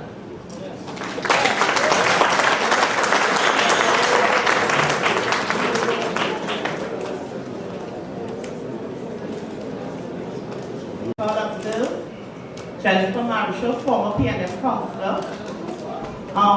My suggestion and question to Dr. Rowley and his panel. In my experience as a councillor, I would like to see more on local government reform. Hence the reason local government really paved the way for general election. And local government representatives need more autonomy because most of the time, from experience, the city corporation basically are more political than the councillors. So you are stifled as councillors. Sometimes you cannot show up yourself for the people you represent because you have no autonomy. You have to be squeezed. And just as you come out of office and somebody else come in who the administration may favor as a political party, you are seeing different things done in the area. So we need to give the councillors more autonomy and review local government reform and have councillors work and service the people in the constituency in a more better way. Thank you. I am Patricia Smith and I am a PNM supporter in the San Fernando West area. I do not have a question, but what I would like to hear is that when my party is addressing their platform, that they do not forget to mention, for young people's sake, the founding members of the PNM, being Dr. Eric Williams, George Chambers, and of course, my loving and honorable Mr. Patrick Manning. Thank you.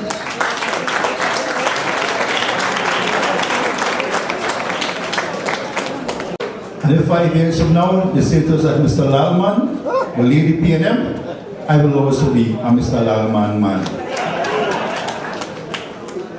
Ladies and gentlemen, Dr. Keith Rowley is the leader of opposition and member of the House of Representatives for Diego Martin West.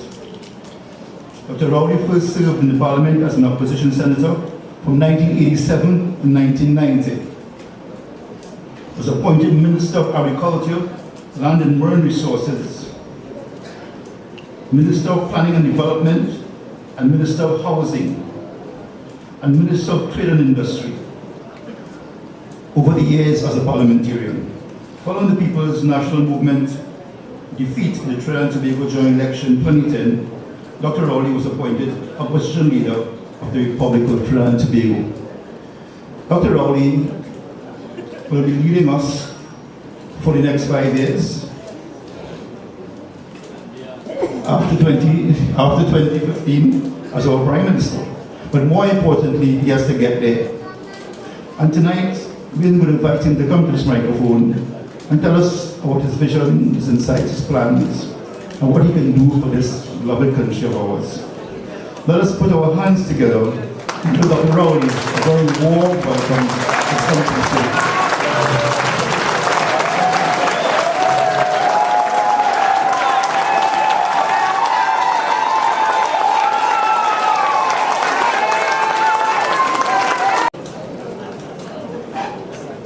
Thank you very much, Mr. Chairman, Deputy Mayor of the City of San Fernando, my former parliamentary colleague, Mr. Junior Regrello,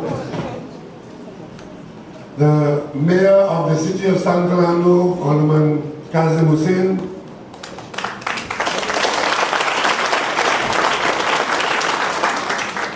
my parliamentary colleague, current Public Relations Officer of the People's National Movement, Senator Farris Al Rawi,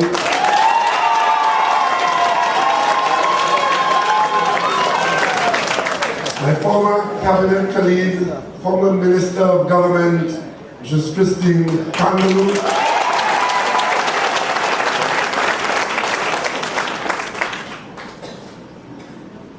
one of our newest and youngest councillors, the councillor for Springvale Paradise,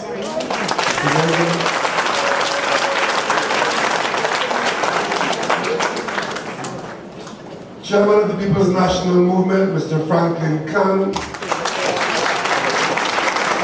Deputy Political Leader, Party and Elections, Mrs. Jodie Williams,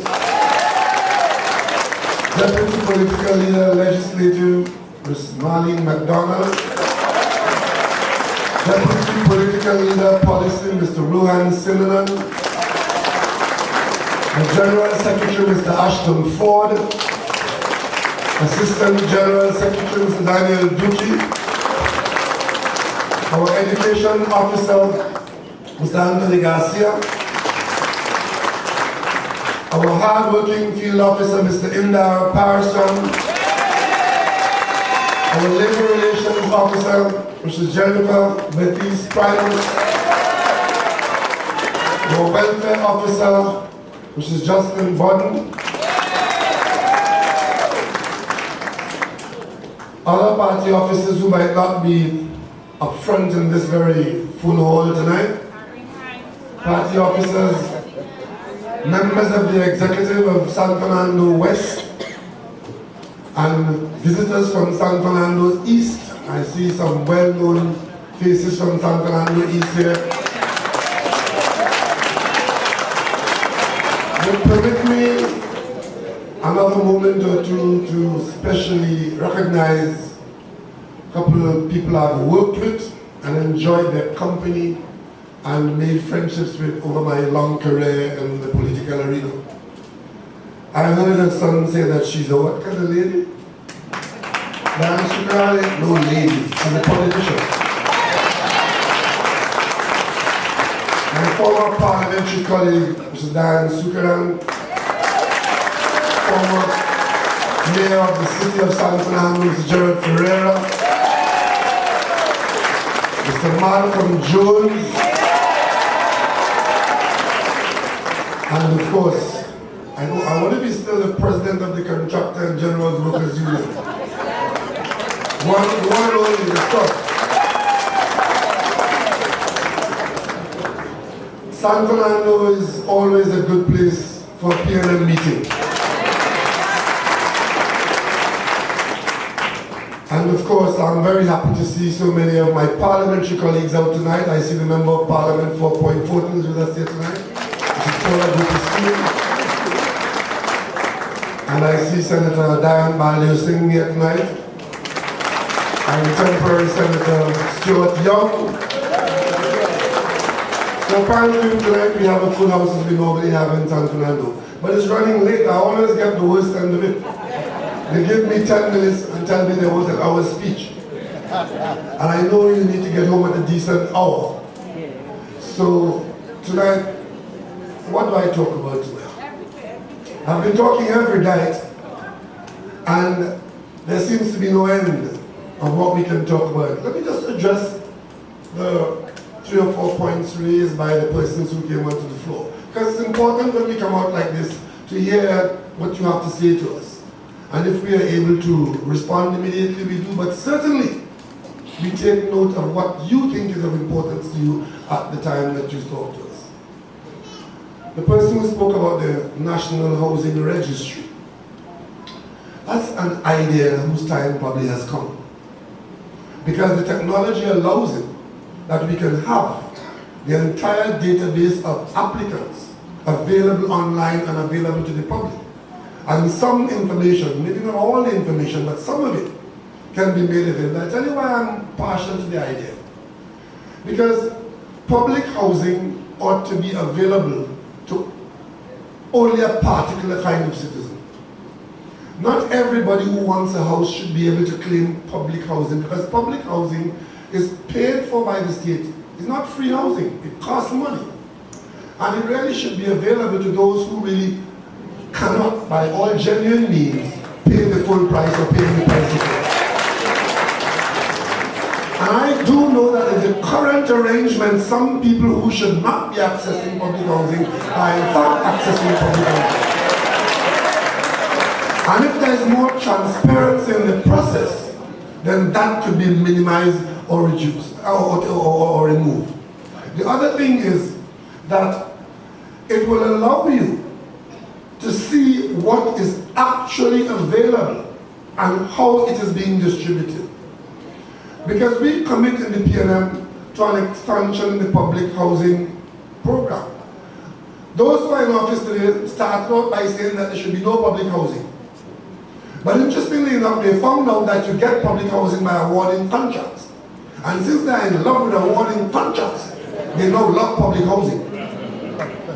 But it's an idea that we could think about, and you can have a public register, and that register can be fairly transparent. And it's not just only housing, it's an idea of public information in general. It can be used in the context of the person who spoke about unemployment. Why shouldn't we know the nature, the very nature of our unemployment situation in a very transparent way? I remember a few years ago I went to the island of Guernsey in the English Channel, and as a parliamentary visitor. And in my dealing with the local people in Guernsey, the officials there, I happened to have asked the question, what is your unemployment situation like? And the parliamentarian I was talking to said, we have 159 unemployed persons. He was talking about percentage. They knew how many persons were unemployed and therefore would know how to respond to them. In Trinidad and Tobago today, I think it is possible for each corporation, if they have a database of unemployed persons, to know exactly how many persons are employed and the nature of their unemployment. But that can only be operated and would only be useful if you get the devolution to local government and the third person talk about, which is giving local government the kind of authority that local government should have and hold them accountable. And that is wrapped up in the statement I made early on, in the policy which I espoused early on, not once but repeatedly, that we, the PNM, the next PNM government, the next government of Trinidad and Tobago, we intend to abolish the Ministry of Local Government. And once you commit to that, you are automatically committing to a serious piece of devolution of authority to local government, to give the actual local government dispensing of services and management of resources to the people in local government. And then they can have their database, they can know what is going on, and they can manage it better. So what we are going to have instead of a minister who is interfering in local government and playing favorites and managing it from way up in the north and down in the south and center, not being seen to, is that you have in the Ministry of Finance a department whose job it is to provide the financial resources to local government corporations and to manage and audit them in an interventionist way and leave them to carry out executive authority like what is happening in Tobago under the Tobago House of Assembly. That's what we have as a vision for local government. And when that happens, then you could have useful databases like your housing database, your employment database, and applications for public sector services and so on. Those things can become more transparent. And that transparency will reduce corruption, it will reduce favoritism, it will reduce waste, and it will bring about an improvement in the delivery of goods and services and an improvement in the quality of your life. That is the kind of vision we have for changes to the way we do business in Trinidad. The young man who talked about the Tompune campus. Well, the young man, I was the Minister of Government charged with the responsibility to bring about the crafting of the Vision 2020 documents, which was the roadmap to development whereby 2020 we will have taken this country to a certain level in development where certain things have been available. And one of the things that we had on the drawing board to be available was the existence and operational growth of a University of Trinidad and Tobago as part of the expansion of tertiary education, as part of national development and an investment in our human capital. Unfortunately, we lost governmental authority. My fault, your fault, doesn't matter. We lost governmental authority. And our government came into office with no commitment to this kind of vision, to this kind of development program. Their commitment was to obliterate PNM from the face of Trinidad and Tobago. And anything PNM, food, fish or fowl, was bad and to be ignored. Unfortunately, the University of Trinidad and Tobago fell to that. And you don't have to think it's anything fancy. You only have to look at the Brian Lara Stadium, a cricket ground for God's sake.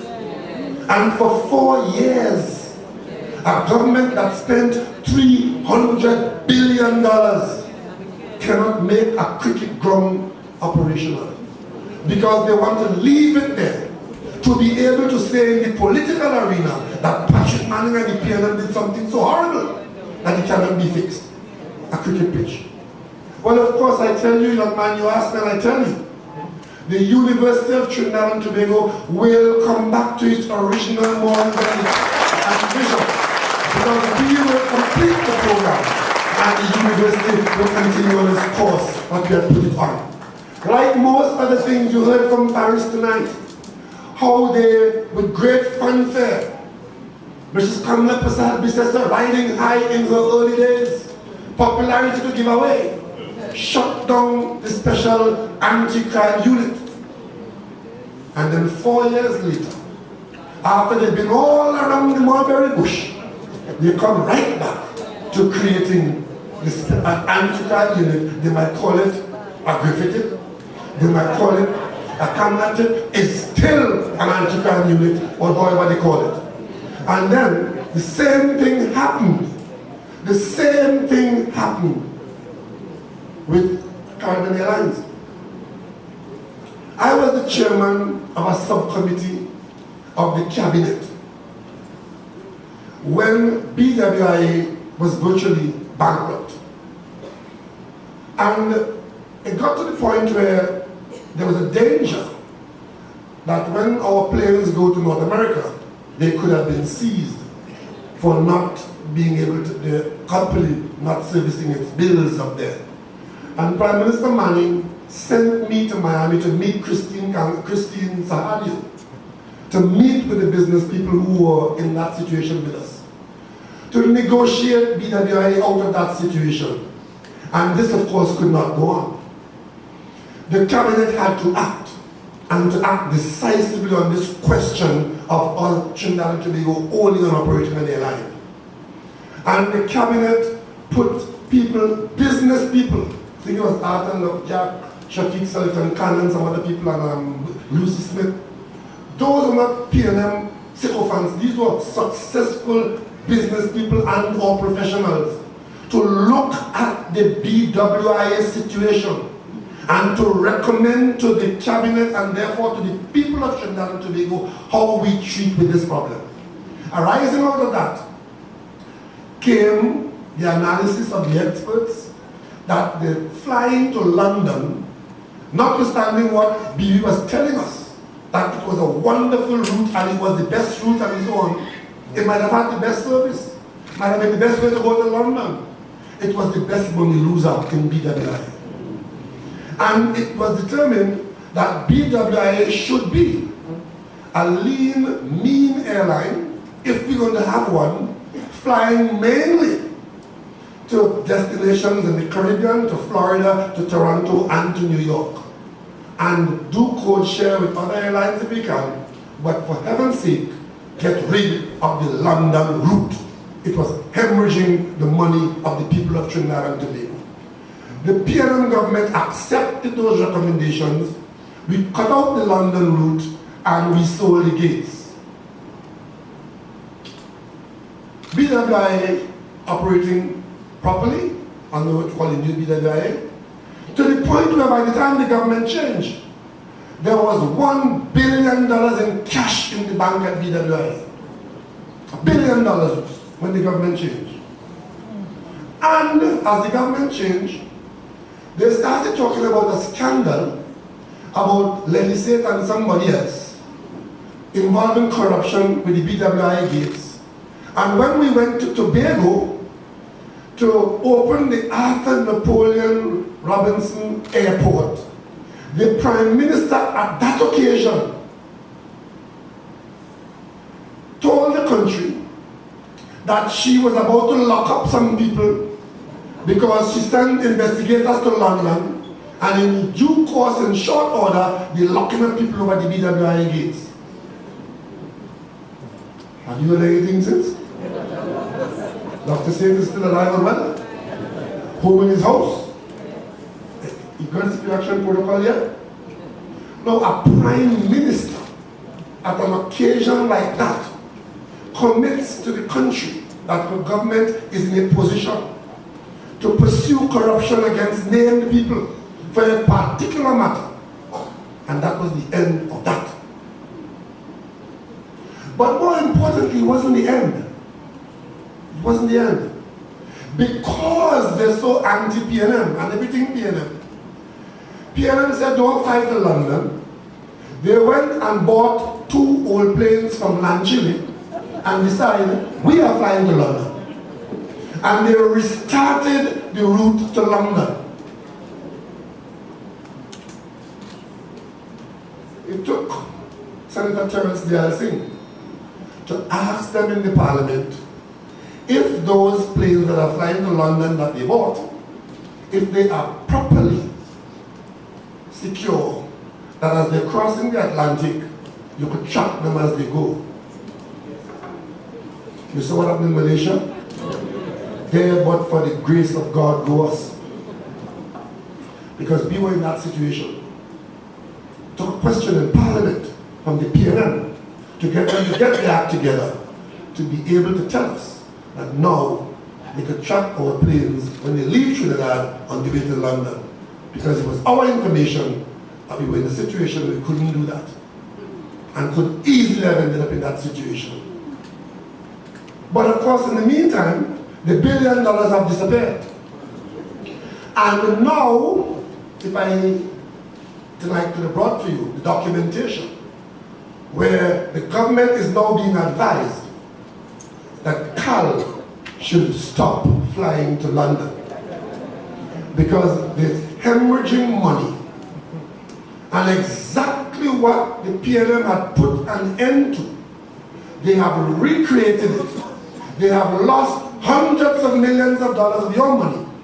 And they have come right back to the position where, like they sought, like whatever else, they will now come back and do exactly what the PMM was doing for the people of Trinidad and Tobago.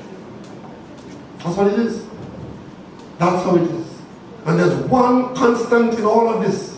On every occasion this happens, you, the people of Trinidad and Tobago, would have had to pay hundreds of millions of dollars. I can tell you tonight, without fear of contradiction, that Kamala Prasad Bissessa coming into government has cost Trinidad and Tobago billions of dollars for stupidity. Billions of dollars. I can go through a number of situations like that tonight.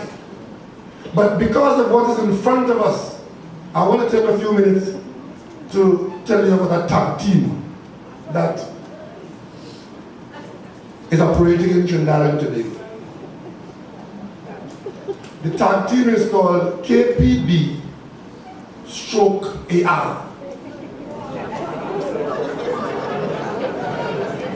And because of the job that I have taken up, you know, I've had a number of jobs, right? My very first job was putting juicy bottles in a juicy case in the juicy factory. That never labeled me as an aggressive Rottweiler. My next job was in the fisheries department, where I was a gazetted public officer at the princely salary of $159 a month, but I was a public officer. Fisheries officer Tobago, that's my other job. That didn't label me either. I was a teacher. I taught science in 2 secondary schools, Roxburgh Secondary and Arima Secondary. That didn't label me either. I went on to university and I became a geologist, specializing in volcanoes. And recently, there was a survey in the world, in the United States, to determine which were the best jobs in the world. Job number 1 for best job was astronaut. And job number 2 was volcanologist. And I'm a volcanologist.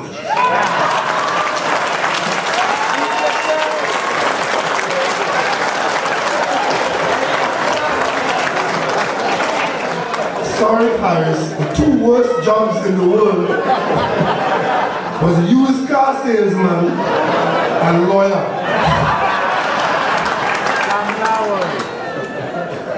But I worked as a volcanologist and geologist for years, and I wasn't labeled anybody's big bad dog.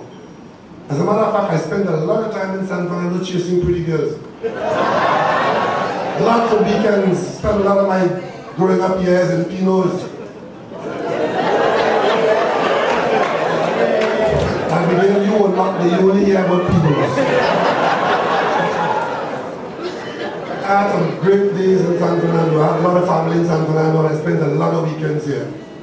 But those are the days when at 5 o'clock, I finished working on Friday. There was no work again until Monday morning. There was just pleasure and trouble in between. But I came into politics, and I found myself as opposition leader. And I have to fight because that is the job. And I want you to tell me, I'm going to list 7 things for you tonight. And I want you to tell me which of those 7 things I should have left alone. Because KPB and AR, that tag team, decided to appoint in the cabinet, using cabinet authority, the head of the Financial Intelligence Unit. And the AR came to the parliament and spoke for 75 minutes, telling the country that I was wrong, that the cabinet had the authority to appoint the head of the Financial Intelligence Unit. And his senior council partner agreed, and both of them sought to convince you, the people, that the cabinet had the authority to appoint the head of the Financial Intelligence Unit. It took a fight in the opposition, aggressive pursuit, to get the Public Service Commission, to get senior council advice, to tell the cabinet, you're acting illegally, you're acting improperly, the authority for appointment of the head of the Financial Intelligence Unit is the Public Service Commission. But by the time the commission is set about to make the appointment, the Prime Minister used her veto and kept the illegal appointment in place up to this day. But of course, you have seen all the wrong advice from the tag team, CSC, KPB, SC, AR, SC, as number 1. Then of course, when the last PRO Attorney General was in the office, the Minister of Finance was making available to the Attorney General $20 million a year to hire external lawyers. In the year of 2009-2010, that went up to $30 million because we had the off-commission of inquiry, a one-off expense. And that budget went up to $30 million. In comes this government and they raised the expenditure to $100 million. And the following year, another $100 million. And when I argued about that, we were told by KPB that AR needs the money. And the money has been spent. And today we have nothing to show for it. Absolutely nothing to show for it. There's one law firm in England, not a law firm. There's a group of fellows in England under some strange company name. I don't know what they have produced for you, the people of Trinidad and Tobago. But we have paid them millions of dollars under the guise of pursuing corruption. And they're still being pursued. How many budgets in this country have grown from 30 million to 100 million, percentage-wise? But it happened in the office of the Attorney General. As a matter of fact, in a budget debate, I had to point out after I went through the whole budget that the only area of growth in the economy was in the Attorney General's office.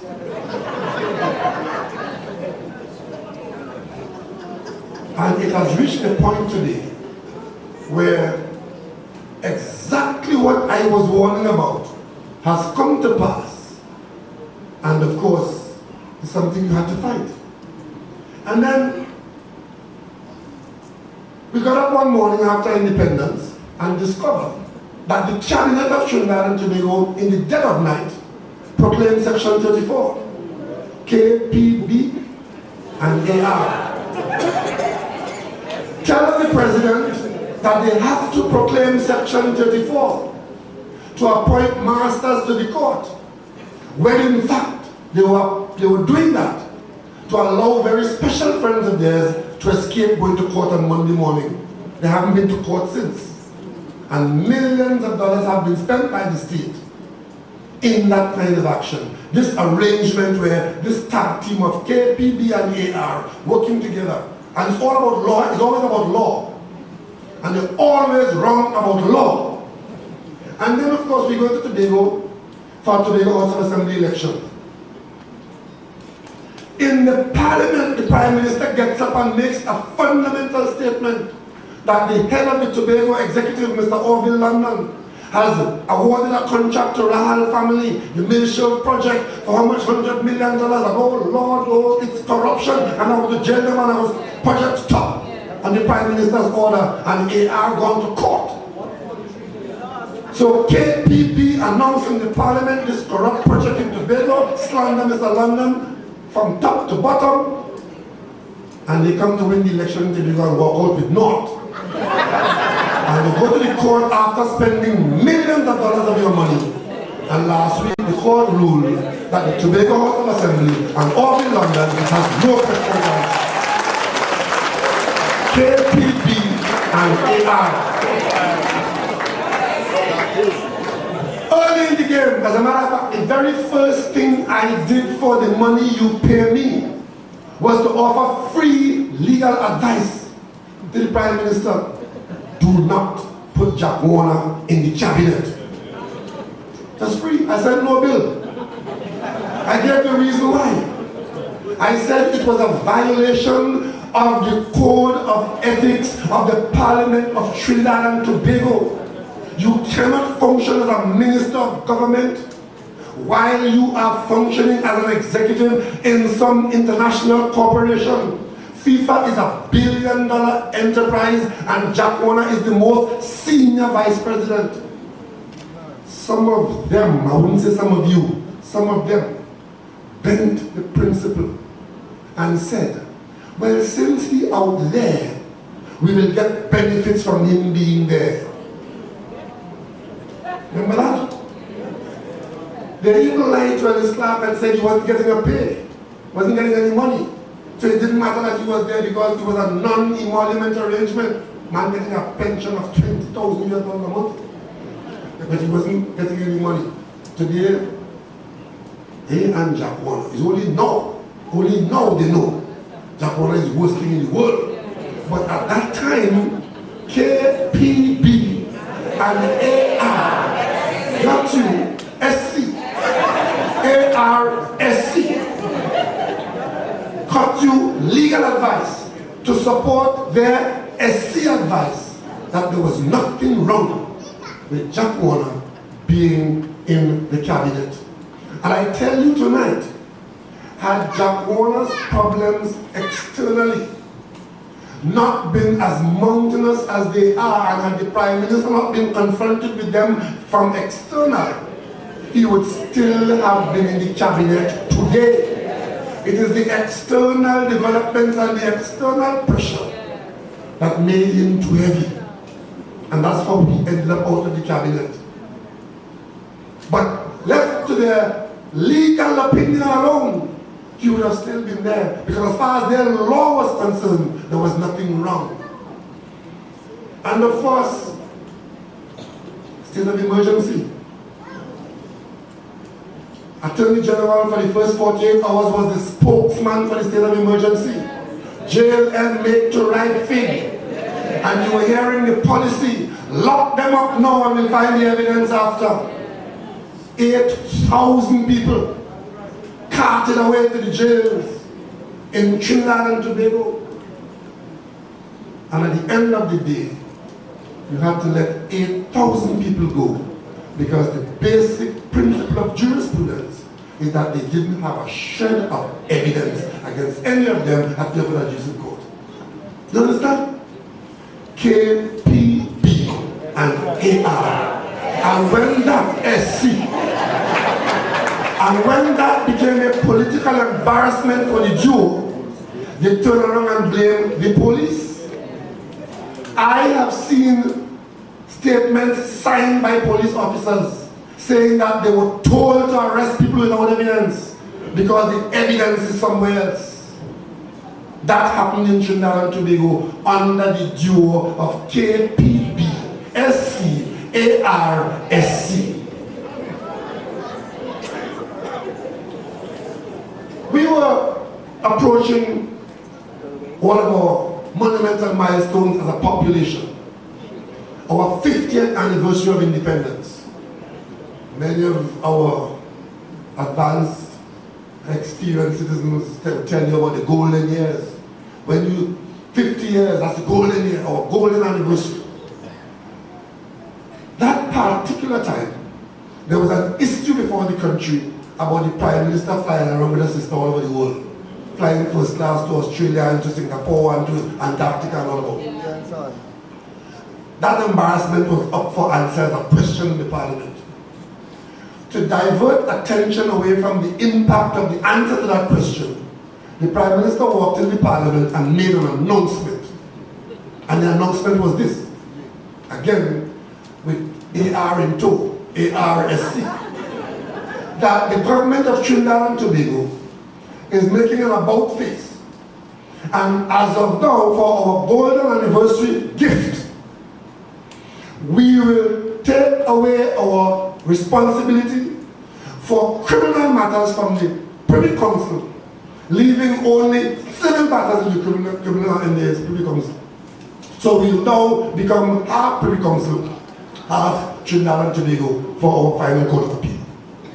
So by the golden anniversary of independence of that year, we were leaving the Privy Council with only the civil matters. That was a big announcement. Everybody said, what? You've changed your mind because you were so anti-CCJ. But it was all meant just to prevent the embarrassment and the impact of the sister flying. And we then said, we are happy that you want to leave the Privy Council, but we have to go the whole way.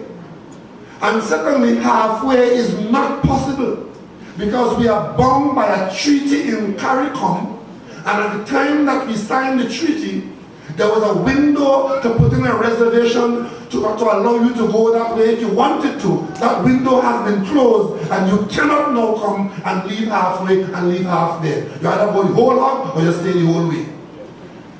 ARSC sat down with me and my team and his team and told us that they, KPBSC and ARSC, together, they have been in touch with the CARICOM heads of government who have confirmed to them that they could do what they're saying they would do and it will be done for independence. I said to ARSC, show us what they've told you, because this is not the kind of thing we talk about, right? A document will pass. Lie. Not a single CARICOM country has agreed to do anything but to point out to Trinidad and Tobago, to KPBSC and ARSC that you cannot leave the Privy Council halfway. And as a result of that, we got no golden anniversary gift. Nothing has happened.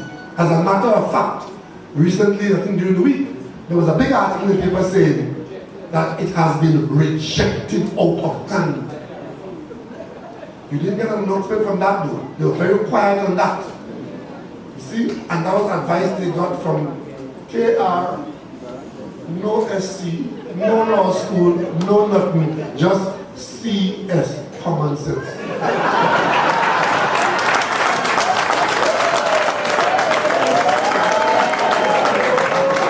Plain and simple common sense.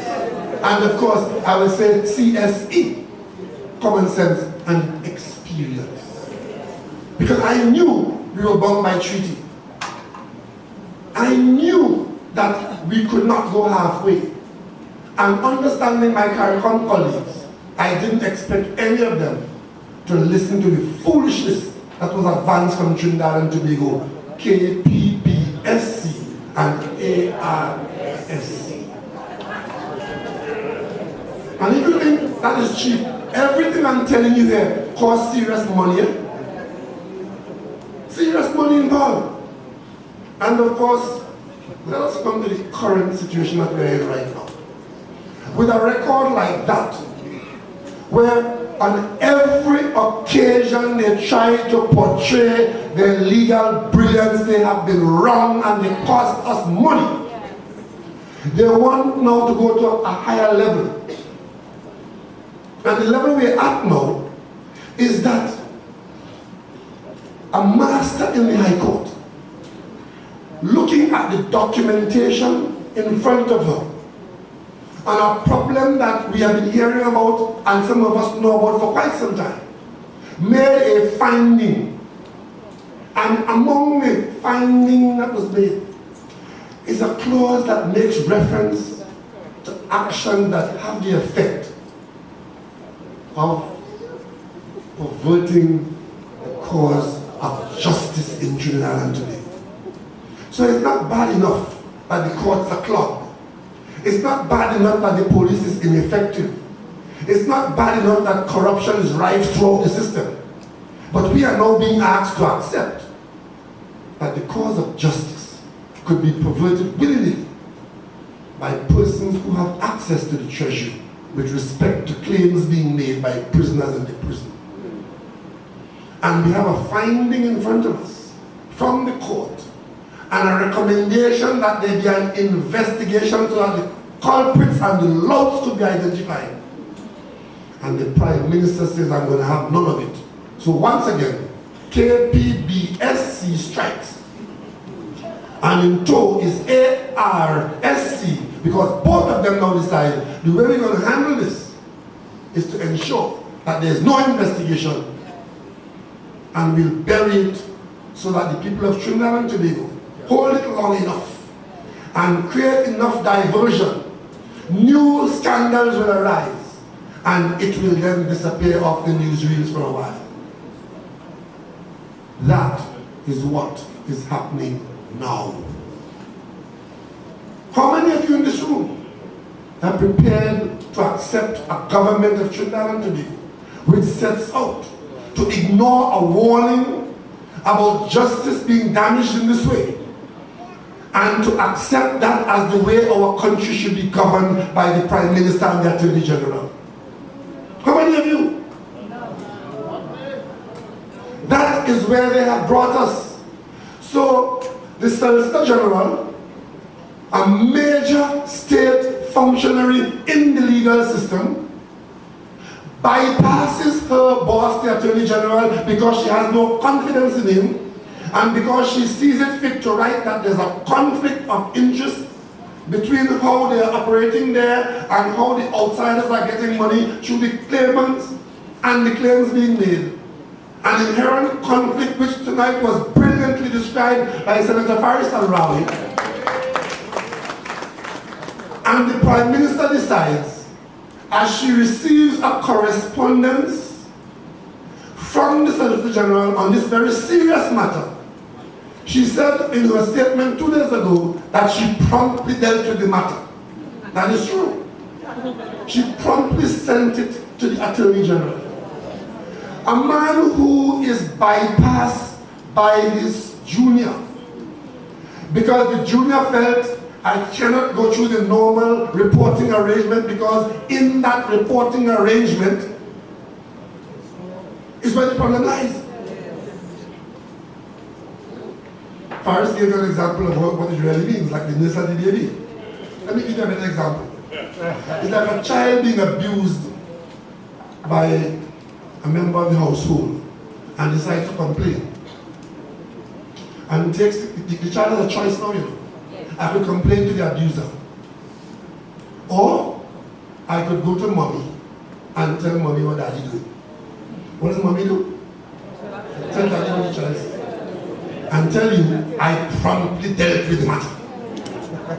And when the country says no, that is unacceptable, you cannot deal with it by sending it back to the person with questions to answer. But of course, that is my interpretation. I saw the Attorney General tonight on television saying that he will not be moved. You know, there's a hymn in one of these churches that I shall not be moved. He is the rock of Gibraltar, he shall not be moved. And he will investigate. Now, you would have heard Senator Farris Al Rawi tonight outline for you in simple English, people of San Fernando, that it is not feasible for the Attorney General to be the investigator, because he is being asked to investigate his personal lawyer. And if you don't think his personal lawyer, when he filed the first lawsuit against me, and the battery of lawyers appear in the court, I complained to the country that the Attorney General is trying to muzzle the opposition leader, and I said those lawyers are in fact doing state work, and it might very well be that they're using state lawyers to prosecute the opposition leader to bring about this silence. He said, no, they're acting for me in my private capacity. One of them went on to become Minister of Justice, the great lady. Yeah. She went on to become a minister, and before I knew she was gone. But he told the country these lawyers were his private lawyers. And here it is now. He is now saying to us, the people of Trinidad and Tobago, that thanks to KPPSC, he must be allowed to conduct a serious investigation on his own lawyer, where allegations of the most serious kind, possible professional misconduct, a finding made by a master of the court, a judicial officer in another arm of the state. He is saying that he, because he is ARSC, he must be allowed to pretend to investigate that, and he must allow it to go under the carpet. But we of the PRO are saying, none of that.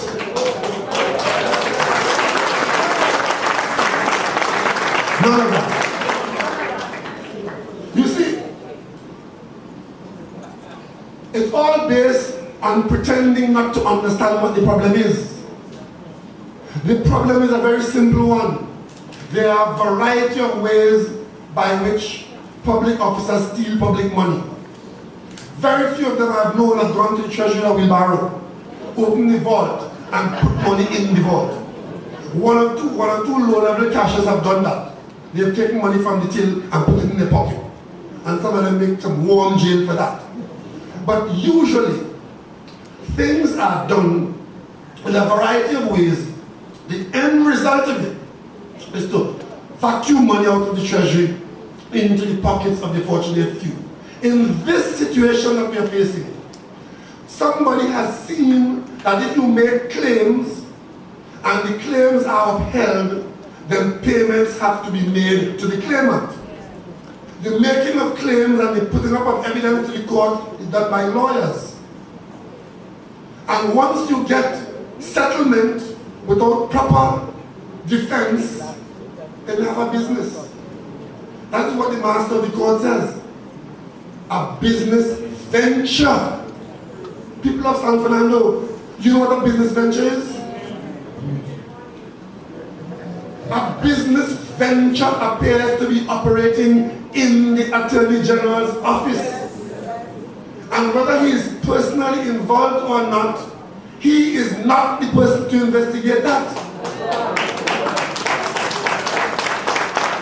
And if it is his personal lawyers, that is worse. He is not the person to investigate them. And if he had anything to do at all with settling any one of those cases, he is not the person to investigate that. And he is the only person who could authorize a settlement. So why is it so difficult for ARSC to understand that he cannot be the investigator in this matter? He is a witness in the matter, because the investigator will have to ask him certain questions. He has to protect himself from jeopardy, because if he settled where settlement was not reasonable, he could be accused of acting in conflict because he may have settled with his own personal lawyer from the state's account. And then the Prime Minister, after she made the first mistake of explaining to him, it's now a public scandal, she says, I'm going to do it again. I'm going to do it again. So she sends it back to him. And he is saying tonight, I stand ready to investigate. And I shall not be moved, because if anybody could show me in the Donaldson letter where I have anything to answer, I will do it. Well, I am saying to the Attorney General tonight, I am not concerned about the Donaldson letter anymore. I am concerned about the information that came from the master of the court as a finding and as proof that something has happened is not suspicious. And therefore it has nothing to do with how you feel about the Donaldson letter. And it's very embarrassing to have KPBSC hiding behind some letter of Mrs. Donaldson Honeywell, when in fact Mrs. Honeywell has said, nothing I have said or written ought to be interpreted that there ought not to be an investigation. In short, she's saying, I still maintain that there ought to be an investigation. Why is KPBSC so afraid of an investigation? Why? What is she afraid that they will find? I think they are afraid that they will find something that will put an end to all of them. All of them. Because if it turns out that the conflict that we are talking about actually exists, then that ought to be the end of the Attorney General in public office. And if it turns out that it's a criminal empire which was operating there unbeknownst to him because he was too busy interfering all over the government, then that is dereliction of duty and he should be out of office, either way. But then more importantly, the very same lawyer who crosses these case to case is a lawyer who already in a different arrangement I mentioned earlier on the 18th has got almost $40 million of taxpayers' money for briefs given to him by the Attorney General's office. And they want us to accept that lying down. And the only people in the country today who are standing up to defend that are members of the cabinet of Trinidad and Tobago and die-hard supporters of the UNC. Every other voice in this country of reason, regardless of your race, color, creed, or class, saying that this is wrong. And today I had to sit, as I did this morning, in the solemn presence of the service for A&R Robinson, and hear them mealy-mouthed talking about Robinson stood for morality over money, and Robinson stood for this, and Robinson stood for that. You know, Farris Al Calypso, he says that between the dead couldn't talk, he might get up and bust somebody's mouth.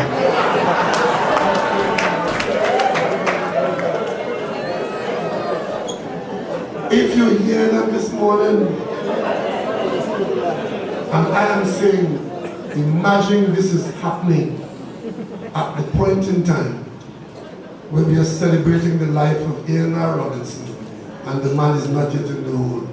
Everything he stood against, this government stands for, as the most corrupt government Trinidad and Tobago could ever perceive.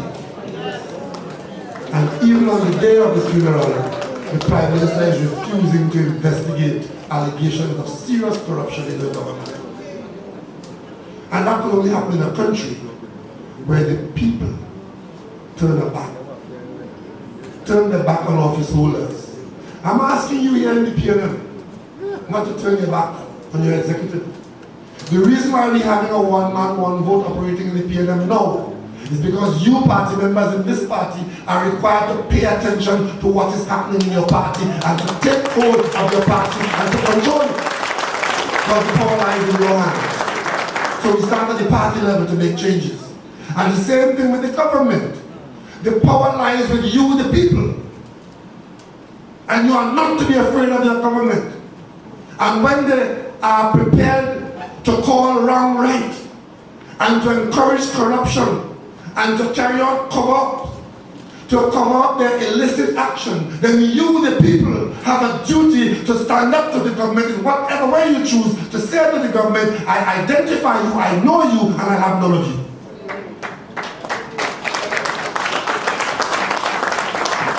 And that is why on this particular matter, where the executive is not only prepared to be corrupt in the executive, it is not prepared to spread that cancer to the question of the administration of justice and take no action so that corruption could flourish in the dispensing of justice in Trinidad and Tobago. The Chief Justice wanted an investigation. Even the Law Association wants an investigation. And when you wait until the Law Association reach, you know things bad. Things bad. And therefore, we will have one. I refuse to accept that my country, Trinidad and Tobago, would be so cowed and so afraid of ARSC and KPBSC that they could stick it to us and say, you could go jump in a lake. This is what you're going to get. But we are going to nurture and let corruption flourish in Trinidad and Tobago. I am prepared to lead you, PNM, and other people in Trinidad and Tobago. We're going to face down this government in one way or the other. Because justice must be done and corruption must be denied a root in the government of Trinidad and Tobago. And every right-thinking citizen, regardless of where you're located in this country, you have an interest in this matter. I told the Prime Minister she is being given an opportunity to reflect. Because sometimes you're having a good time, you drink, you have a hangover, and then it goes. And then you might say, if you feel so bad, you say, I'm not going to drink again, and then you know, after you feel better and you can now behave properly. Now, we're giving you time to rethink this thing, so that the people don't have to make disturbances of one kind or another. Because, you know, when there's a march in town, and 10,000 people come out and spend 4 hours, that's 40,000 man hours lost. Just so. Multiply by $10 an hour. It's all losses. These things can be prevented. But they're challenging you and saying, I dare you. They're telling general, I mean, any other minister behaving so. I mean, I can understand the gate and going no way, right? I can understand the other gate and going, but the Attorney General does not have the option to behave like that. But this issue has gone past the Attorney General, right? The Attorney General does not appoint himself. This issue is squarely in the lap of the Prime Minister of Trinidad and Tobago. And what is worrisome about it is just as she behaved with Section 34, she's prepared to lead from in front, to mislead the public, to misdirect the public, and to encourage wrongdoing to flourish. Just as she did with the state of emergency, when she came out playing Bajan, and she has testicular fortitude to face down criminals and playing Bajan to criminals. And next thing, not a single criminal is brought to heel. She's leading from in front. The same way she led from in front under the FIU and faced down the PSC and was unfair to the person who won the screening, who had the best mark for the job, She didn't give that person the job. She led from in front and give it to the person who was illegally appointed. Anytime you see the Prime Minister of Trinidad and Tobago leading from in front, watch out. It's something very wrong and very bad. The same way she cancelled the OPVs, but kept the helicopters. The helicopters were supposed to function on the offshore patrol vessels. They cancelled the Finnish vessels. The vessels gone to Brazil. They kept the helicopters. They used them as taxi to carry up and down from Philippines to Port of Spain. And they're now telling us, after they didn't maintain them and abuse them, telling us the PNM buy bad helicopters. That's what they're doing. The PNM buy bad helicopters. You had the option of cancelling it the same way you cancelled the OPV. You didn't cancel it. Huh? We told them don't buy Air Jamaica. I was in a PNM government. I was telling the PNM government, do not buy Air Jamaica. There are people in the PNM now talking stupidness about Rowley bring down the PNM. The PNM was down already when I talked with that. But I was saying from the PNM back then, the purchase of Air Jamaica is a bad idea. The PNM didn't do it, or didn't get a chance to do it. This government did it. Ask them what's going on now.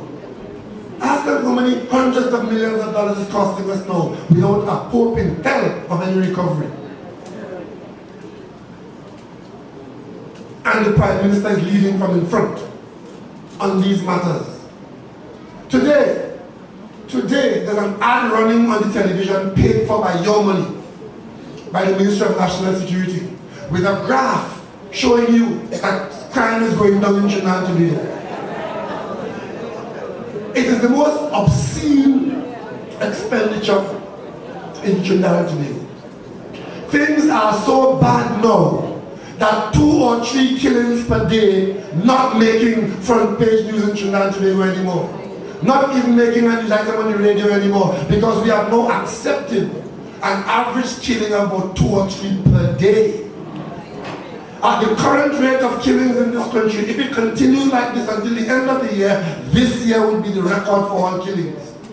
And the government is comparing the figure of killings in 2005 with the current level. Everybody knows that that was the peak of killings in Trinidad and Tobago. But what the PNM had put in place to respond on a sustained basis had brought about a reduction, so 206, 207, 208 has gone down. If they compare 2010 with 2011, 2011 was worse than 2010. If they compare 2012 with 2011, 2012 was worse than 2011. If they compare 2013 with 2012, 2013 is worse. So you know what they do?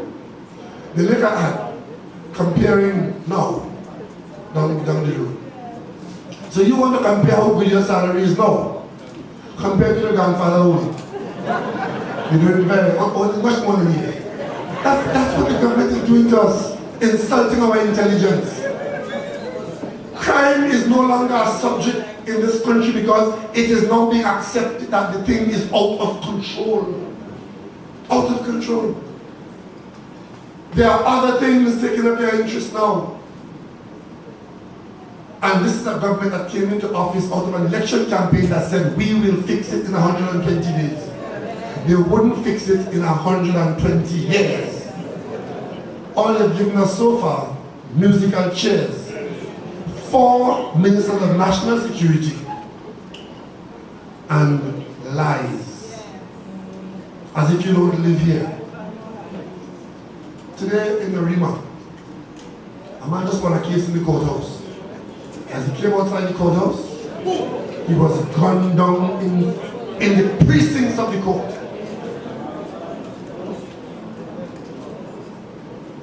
I don't even know if that was the main news item tonight.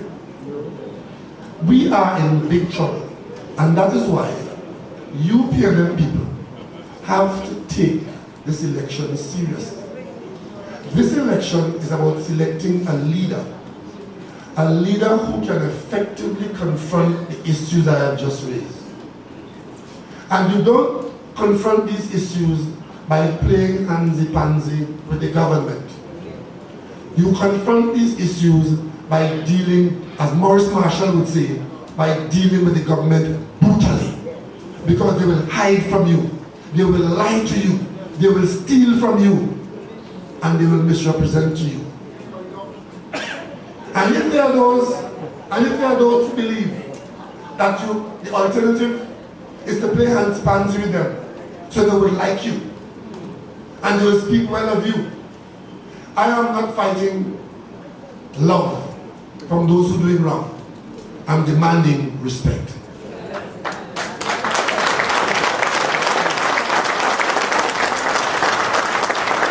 And it will do me well for them not to respect me.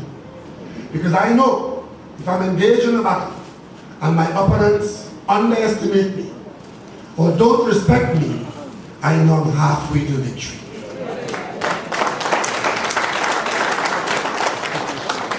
So San Fernando West, we've done this before. In 1996, outside of Diego Martin West, when I contested the position of political leader against a sitting political leader, I got the majority of support from San Fernando West.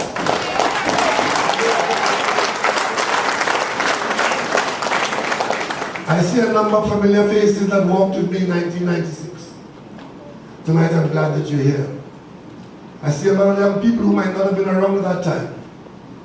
But it's important that we stand together, whether we're in San Fernando East, San Fernando West, Pointe-a-Pierre, or Diego Martin West.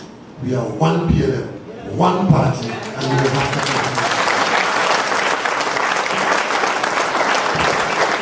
And there's no political force in Trinidad and Tobago that is capable of confronting a well-oiled, well-organized, well-resourced PLM. And our greatest resource is the enthusiasm of our membership. So tonight, I want to thank you, San Fernando West, for the support you've indicated for me and my team, because you are making the right decision to elect the best persons available at this time to serve on our national executive.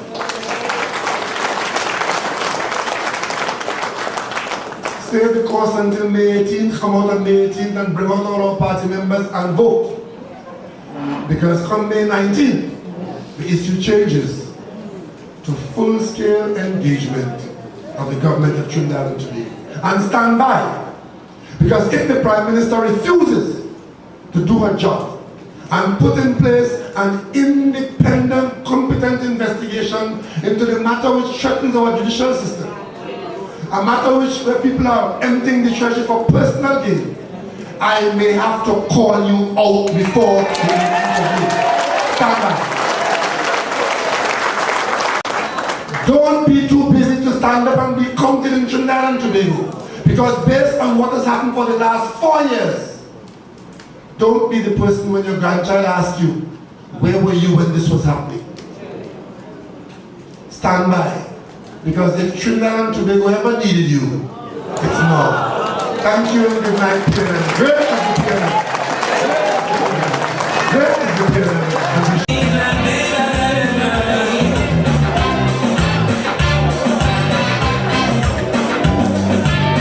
Anything we're passing for governance, it would have been bothering what we can know yet. People don't stand the key, can't take anymore. Get rid of the PP, get them on for sure. I'm recommending somebody who will ease up pain and put the economy on the road again. Give Rowley a chance to fix the need. Give him a chance to have the integrity. Or how they try to put it wrong, he always stand strong. The next Prime Minister would be Dr. Farris Al Rawi. Give Rowley a chance to save the need. Give him a chance to have the capability.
to safety and peace.